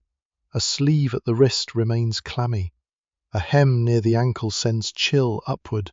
The straw under the hip feels less springy, more lifeless. A cloak that seemed enough at first grows cold in the places where breath or wet wool has touched it. The servant turns, but the dampness turns too, because it is in the materials, not merely in the air. Interrupted sleep puts the whole system under further strain. The body can endure a cold bed more easily if it is allowed to remain still for long enough to warm the space around it. Once a servant is called up, that small pocket of heat is lost. A groom rises to check an animal. A watchman changes turn. A kitchen worker is woken early to help bring a fire back to life. A porter hears movement at a gate. A chamber servant answers a bell, voice, or knock. Returning to the pallet afterward is not like returning to a modern warmed bed. It may be cold again, disturbed, occupied, or shifted out of shape. The body resents these breaks, even when the mind accepts them as duty. Warmth had been built slowly under the cloak. Now it is gone. Feet meet the floor. The hand searches for shoes in the dark. Cold air enters sleeves and collar. The servant does what must be done, perhaps in a passage where the breath shows faintly, perhaps in a yard where the air bites harder, perhaps in a kitchen where ash must be coaxed into flame. By the time the task is finished, sleep may have retreated. The body is tired, but the nerves have been woken. Crowding can also strain the arrangement. In severe weather, more people may seek the less cold places. The kitchen corner seems more desirable. The stable loft has less space. A bench that was tolerable for one becomes miserable when two people try to share the area around it. A servant who turns may disturb another. A cough passes through a room. Someone mutters. Someone complains about feet, elbows, stolen cloth, or a body blocking the way. Winter reduces patience because it reduces the room each person has inside themselves. Food, too, presses into sleep. A servant who goes to bed hungry sleeps differently from one who has eaten well. Hunger sharpens cold. It makes the belly feel hollow and the limbs less able to hold heat. In a great household, food may be abundant in the broad sense and still unequally distributed. Scraps, leftovers, pottage, bread, ale and timing all matter. A person who served food late, ate little, worked long, and then lay down cold, carried more than fatigue into the dark. The body had fewer reserves with which to answer winter. Illness or ordinary weakness could make all of this worse. A cough in a smoky room, cracked hands from cold water, sore feet from wet shoes, an aching back from carrying wood, a stiff shoulder from sleeping on boards. None of these needs to be extreme to matter. Medieval servants were working bodies. Their sleep had to repair labour, but labour often shaped the sleep so poorly that repair was incomplete. One hard night fed the next day's tiredness, and that tiredness returned to the next night. The household depended on routines, because routines prevented collapse. Fires banked properly, fuel stored well, bedding kept dry, rushes renewed, animals settled, doors checked, duties shared, food prepared, and people placed where they could be found. When all of that worked, the servant's sleep might be rough but possible. When several pieces weakened together, the night became a series of small failures. Too little heat, too much smoke, damp cloth, broken rest, a crowded corner, an early call, a body that could not quite get warm again. And yet the castle continued. That may be the most revealing part. The system did not need every servant to sleep well. It needed them to sleep enough to rise, enough to carry water, enough to stir the fire, enough to open the gate, feed the animals, scrub the pot, sweep the floor, answer the chamber, and begin the movement that made the household appear orderly again. Under pressure, servant sleep became even more practical, even less protected. It was not a deep retreat from the world, but a brief pause inside a machine already preparing to demand the body back. Adaptation begins where comfort ends. A servant in a medieval castle does not defeat winter. He learns its habits. He learns which doorway breathes hardest after sunset, which wall stays damp no matter how long the fire has burned, which corner of the hall keeps a little warmth because people have gathered there all evening. He learns how long a cloak must hang near heat before the outer damp leaves it, and how close it can be placed without scorching, smoking, or being taken down by someone with more authority. He learns the castle not as a map of rooms, but as a map of tolerable choices. Clothing is the first tool because it travels with the body. Layers matter more than any single garment. A linen shirt, if present, keeps wool from biting the skin. A tunic or gown holds ordinary warmth. Hose protect the legs.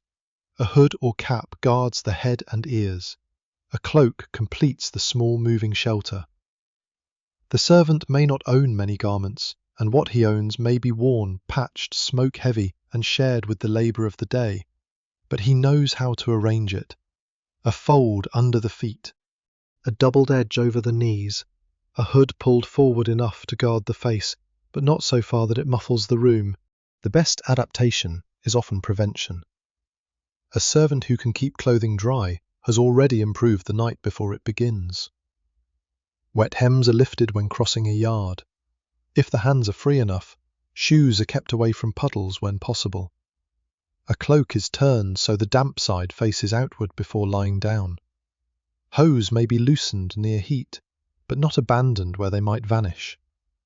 Nothing is done in the leisurely way of a person preparing a private bedchamber. Each act is quick, practical, and fitted between other demands. The body must be protected while still remaining ready to serve. Servants also adapt by choosing sleep in relation to morning. A place that seems poor at first may be useful because it is close to the next task. A kitchen worker may sleep near the space where fires must be revived. A groom may stay near the animals. A porter may remain within reach of the gate. A young attendant may lie where a superior can find him easily. This closeness damages deep sleep, but it reduces the shock and delay of being summoned through cold passages. In such a world, convenience for duty can become a kind of survival, even when it costs rest. Timing matters. A servant who expects to rise early may not fully undress. A person who knows a watch turn is coming may doze rather than sleep. Someone near a fire may take warmth while it remains, knowing it will fade. A worker who has just left the kitchen may lie down quickly before the heat stored in the body escapes. There is an art to catching sleep at the right moment, before the mind grows alert again, before the feet cool too much, before another sound in the household demands attention. Shared warmth is another adaptation, though rarely a sentimental one. People sleep near one another because bodies make heat and space is limited. A crowded room can be annoying, stale, noisy, and alive with small irritations, but it can also blunt the edge of winter. Servants learn how close is useful and how close becomes trouble. They turn backs toward drafts, knees inward, cloaks overlapping without quite surrendering ownership. A younger servant may sleep near an older one for instruction or simple protection. A trusted companion may be tolerated close by, while a difficult one is avoided, even if the colder place remains. The sleeping body becomes careful. It knows how to rise without losing everything. If called in the night, the servant may tuck the cloak in a way that marks the place, push straw back into shape, or place a small object where it can be found again. Shoes are put on quickly, even if stiff and cold. The return, if there is one, must be made without waking too many others or surrendering the space entirely. Adaptation is not only how to sleep, but how to interrupt sleep and still recover enough of it afterward. Firecraft belongs deeply to this world. Many servants would understand the difference between a fire that blazes wastefully and one that can be coaxed back from embers. They would know dry kindling, ash cover, bellows, draught, and the patience of small flame. This knowledge could make morning less cruel. A well-kept ember bed saves time, fuel, and numb fingers.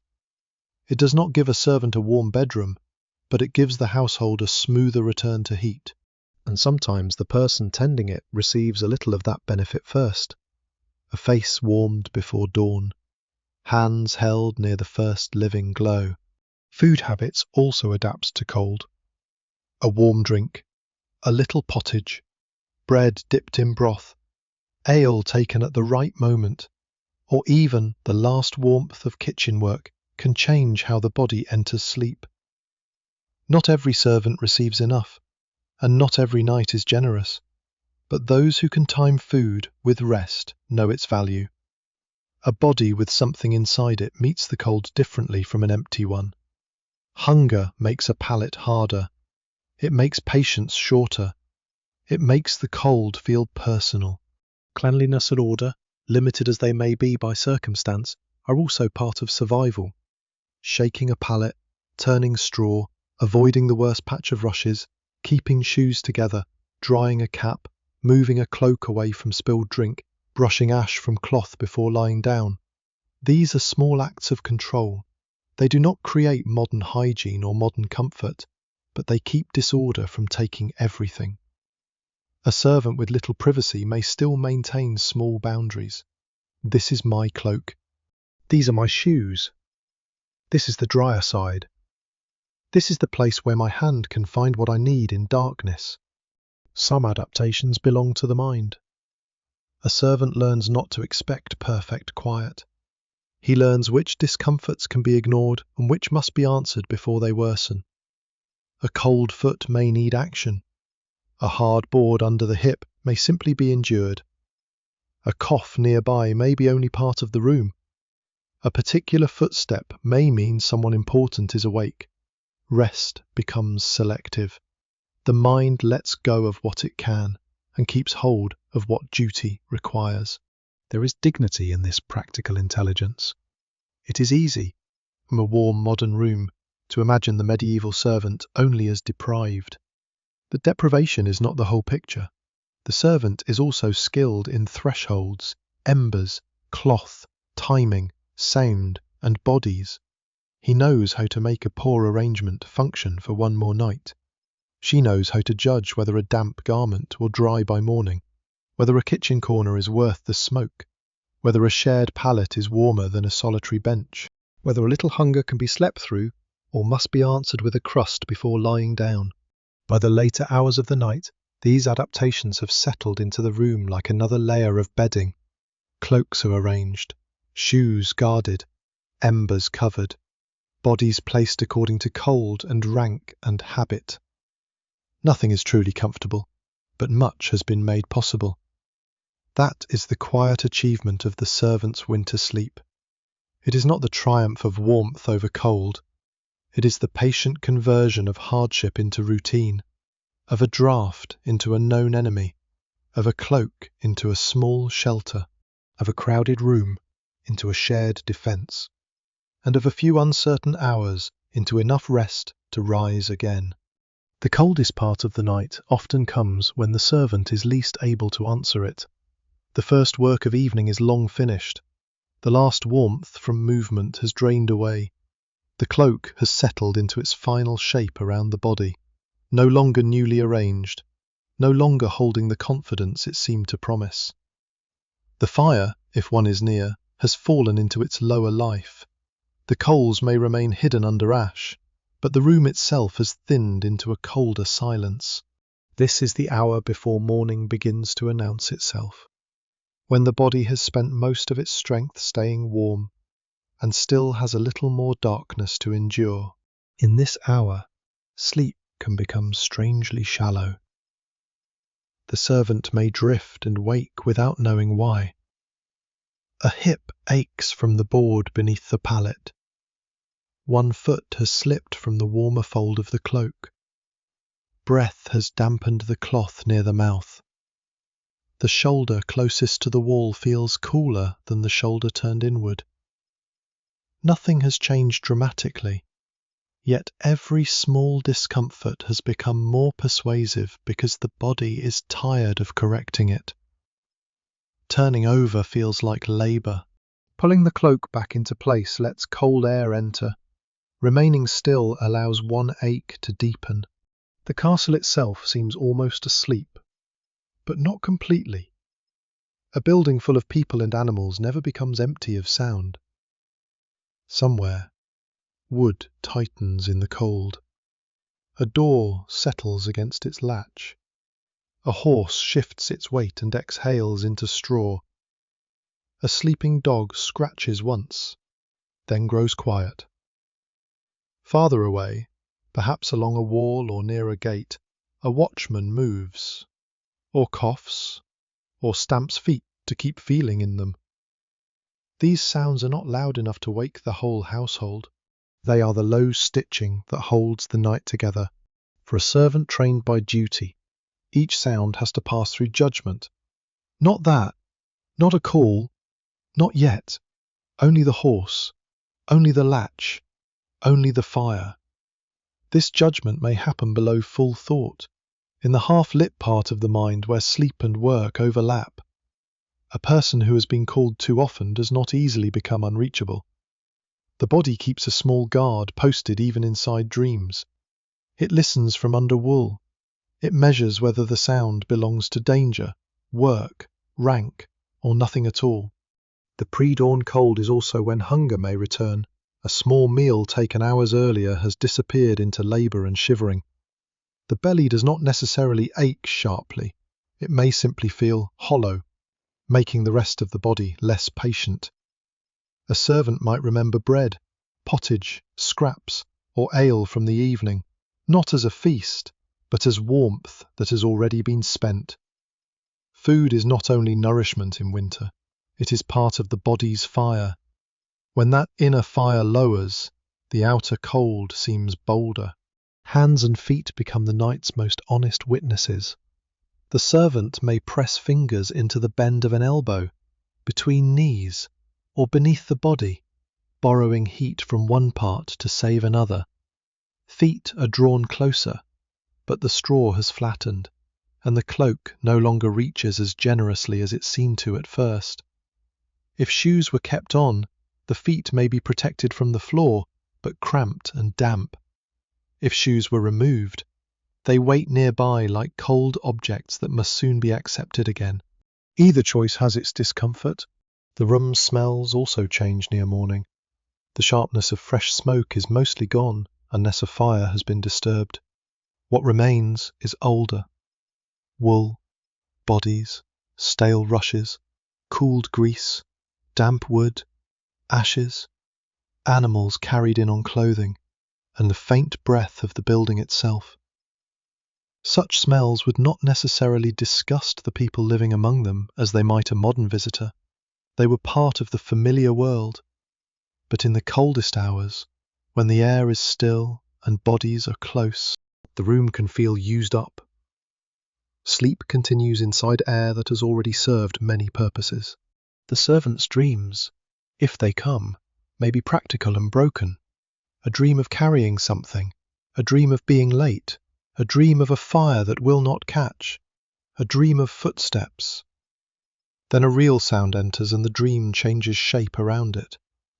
The mind of a working person often carries work into sleep, especially when the sleeping place sits near the tools, animals, fires, doors, and people of that work.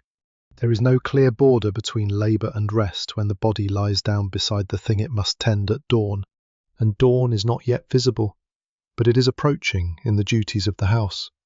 Before light comes fully, someone will need to move. The first servant awake may disturb the others not out of carelessness, but necessity. A kitchen must be made ready. Embers must be found under ash. Water must be carried. Animals must be checked. A gate may need attention. A chamber may require service before its occupant rises. In winter, morning tasks are harder, because morning begins in darkness, in cold, and often with materials that resist the hand. The servant who wakes before being called faces a small decision: try to sink back into sleep, or accept that the night is nearly gone. Sometimes the body chooses before the mind. It hears the quality of the silence changing. It senses the other people in the room beginning to stir. One person coughs longer. Another shifts from sleeping posture into waiting posture. Straw answers under a knee. A hand reaches for a shoe. The earliest part of morning begins not with light, but with tiny betrayals of stillness. There is a quiet sadness in this hour, but not a hopeless one. The servant has survived another winter night by ordinary means: cloth, straw, nearness, memory, fatigue, and the shelter of walls that never became truly warm. No grand rescue has arrived. No perfect comfort has descended. The achievement is smaller and more intimate. The body has remained intact. The cloak is still there.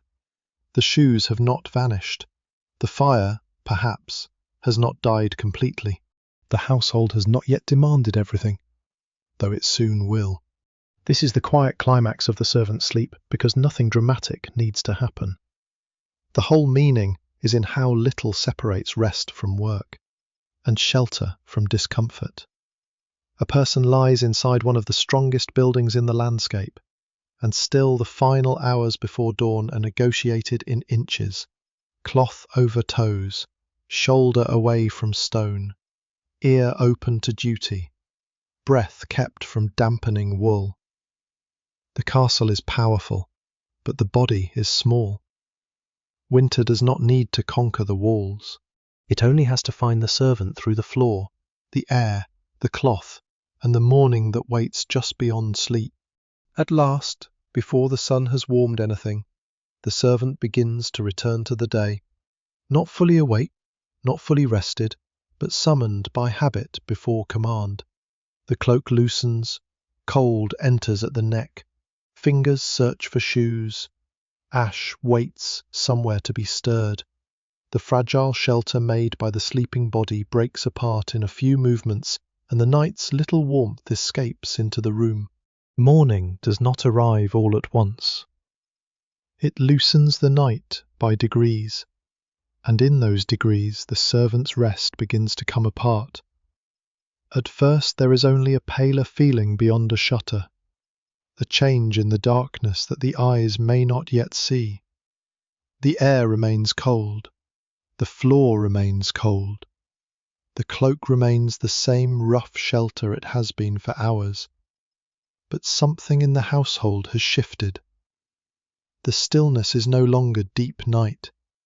It has become waiting. A servant who has slept lightly may wake before being touched or called. This is not peaceful waking. It is the body remembering obligation before thought has formed. The ear hears a small movement in the room, perhaps another servant reaching for shoes, perhaps a cough from someone who must rise first, perhaps the soft scrape of a stool or pail.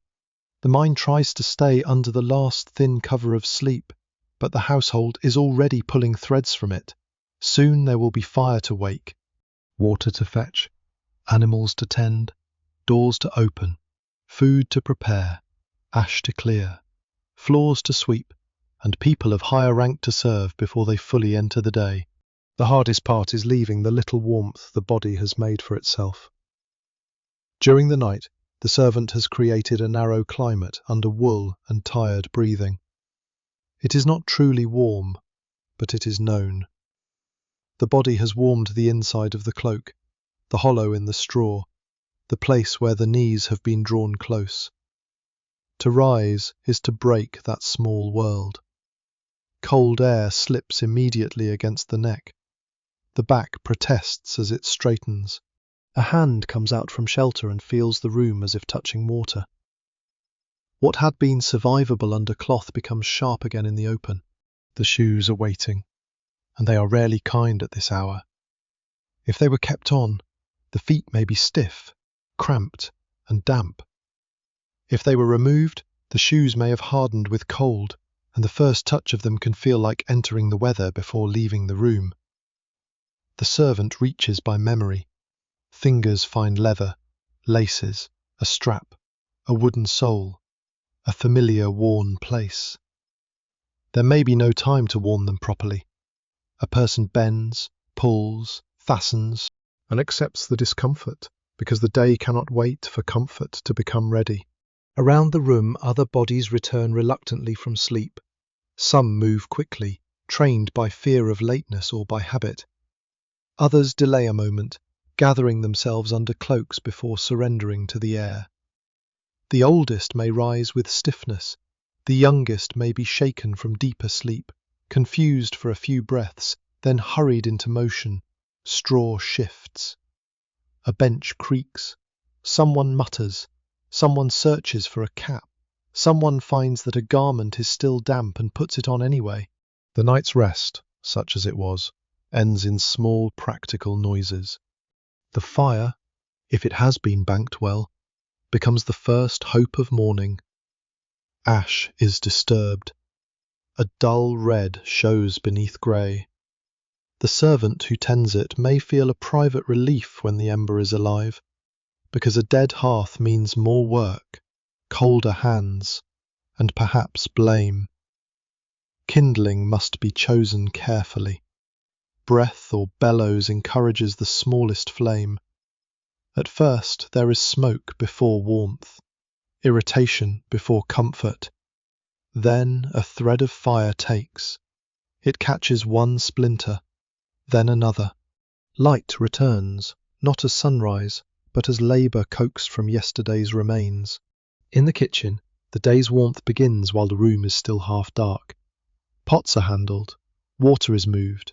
The first tasks are done by touch and memory, by people who know where things belong because they placed them there the night before. A servant who slept near the kitchen may be among the first to benefit from heat, but also among the first to work for it. The body that wanted one more hour must bend instead toward the hearth. The face feels the first warmth, while the feet remain cold on the floor. That unevenness is familiar. Winter rarely warms a person all at once. In the stable, morning has its own breath. Animals wake in their heavy, living way, stamping, shifting, nosing toward feed, steaming faintly in the cold air. A groom or stable servant may rise from straw that smelled of the animals all night and step directly into their needs.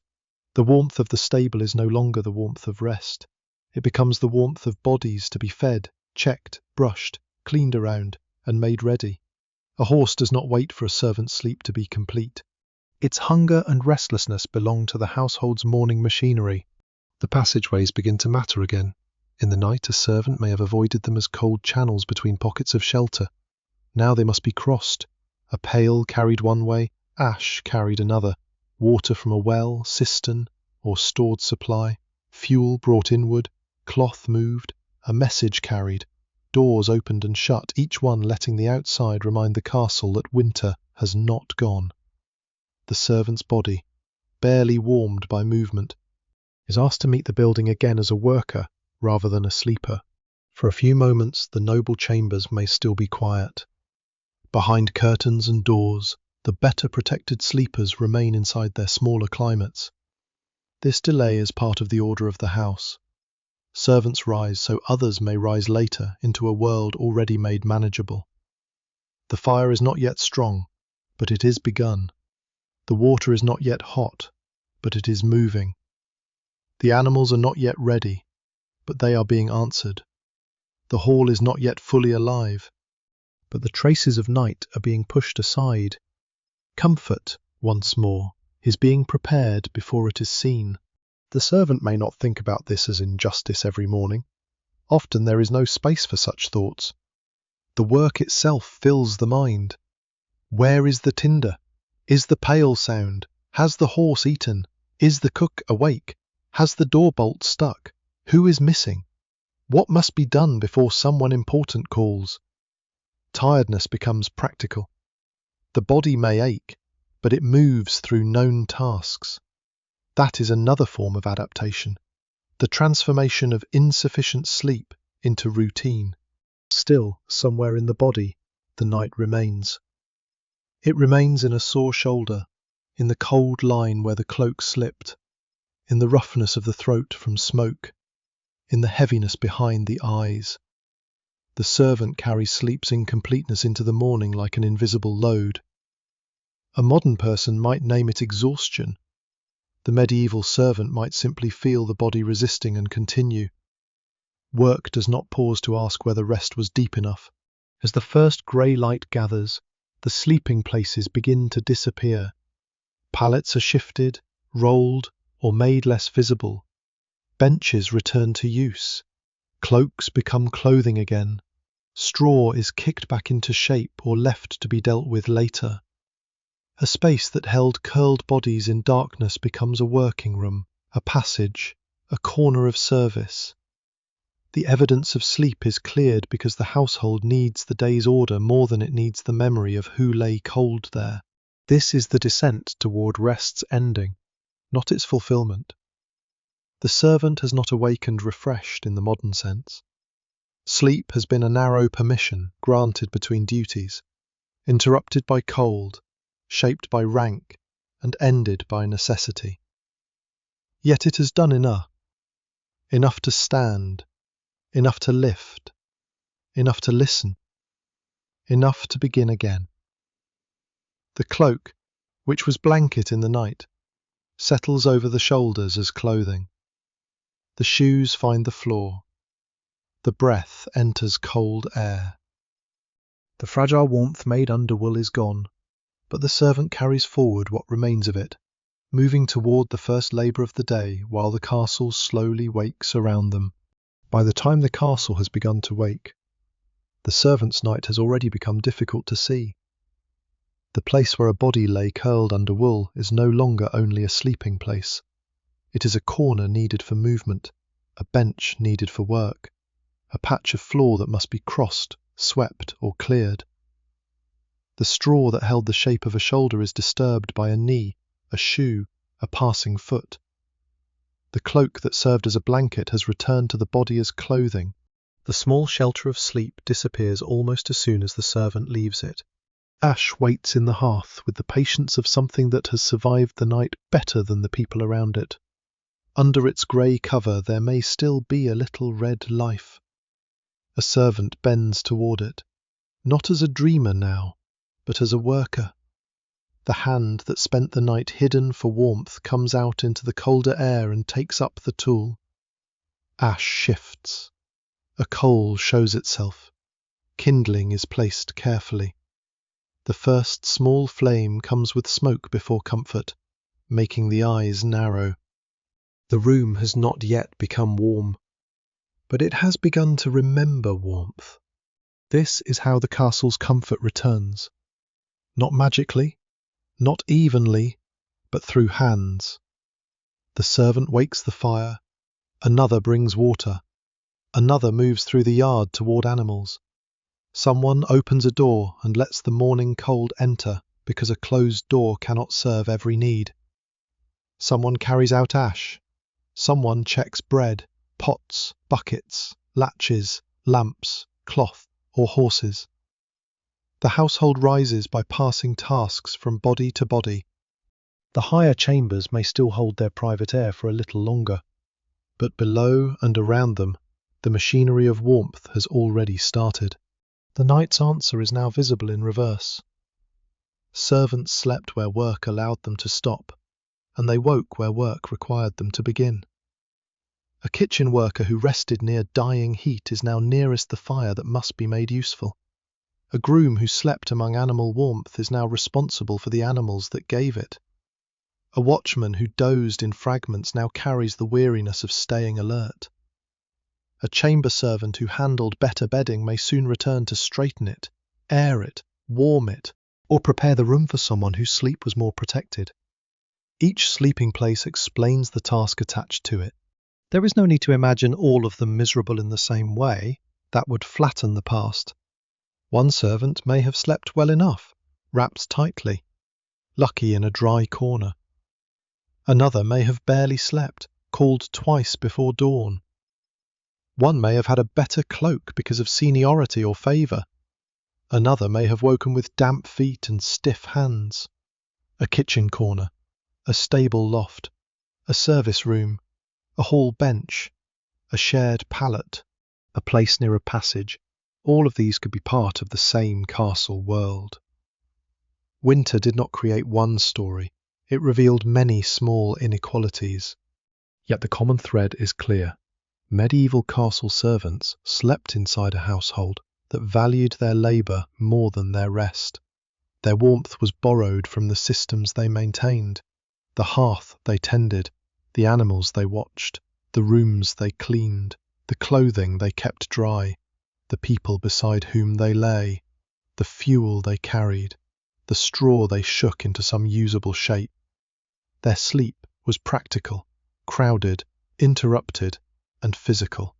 It belonged to the floor, to the wall, to the cloak, to the ash, to the door that might open, to the voice that might call. The castle, seen from far away, may still look like certainty. Towers above winter fields, walls against wind, a gate hard enough to resist the outside world. But from the servant's pallet, the truth is quieter. Stone protects and chills. Fire warms and smokes. Wool covers and scratches. Straw softens and flattens. Shared bodies comfort and crowd. A noble household offers shelter and takes exhaustion in return. Nothing is simple enough to be only cruel or only safe.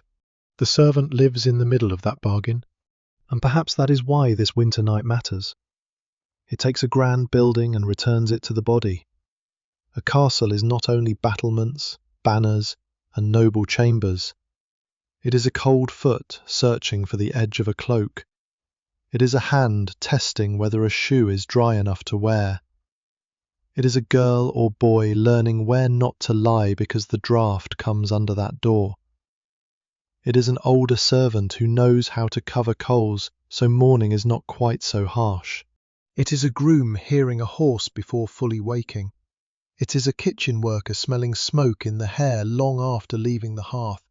The missing modern comfort is not only central heating, it is the assumption that sleep should be private, protected, steady, and owned by the sleeper.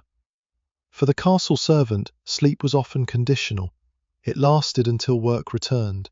It happened in spaces that had other purposes. It depended on cloth that might be damp, fuel that might be scarce, a place that might be taken, a body that might be summoned. To sleep was to accept a temporary kindness from a world that had not been arranged around your ease. Still, there is dignity in the way the servant rises. The night has not given enough, but it has given something. A few hours, a little warmth under wool, a corner known by touch, a faint coal preserved, a body that can stand. The servant folds or shakes the cloak, not as a symbol, but as a necessity. The same cloth that covered the knees now meets the morning air. It smells of smoke, straw, and work. It is imperfect, but it has done its part. Outside, the winter has not softened yet. The yard may be hard, wet, or dark. The first light may sit low behind cloud. Breath may show in the air as servants cross from one task to another. Inside, the hearth begins to take flame. The ash loses its silence. The kitchen moves from shadow into use. Somewhere above, behind better walls or curtains, Another person may wake to a room already made more bearable. The servant does not remain in the sleeping place to watch the meaning of it. Work carries them onward. But the imprint remains for a moment. Flattened straw, a warmer patch already cooling, the shape of a body almost erased. Then the floor becomes floor again. The bench becomes furniture. The corner becomes passage. The castle resumes its daytime order, hiding the fragile arrangements that made the night survivable. And if you follow the servant for one last breath, you do not end in a dungeon, or in a fantasy of perfect misery, or in the warm glow of romance. You end beside the hearth, where ash is being opened and the first smoke of morning rises. You end with wool on the shoulders, cold in the fingers, and the body moving before it is fully rested. You end with the truth that warmth in a medieval castle was never just a feeling. It was labour, rank, fuel, cloth, timing, and luck. The servant steps away from the place where sleep briefly held them. Behind them, the last pocket of night loosens into the room. Ahead, the fire catches,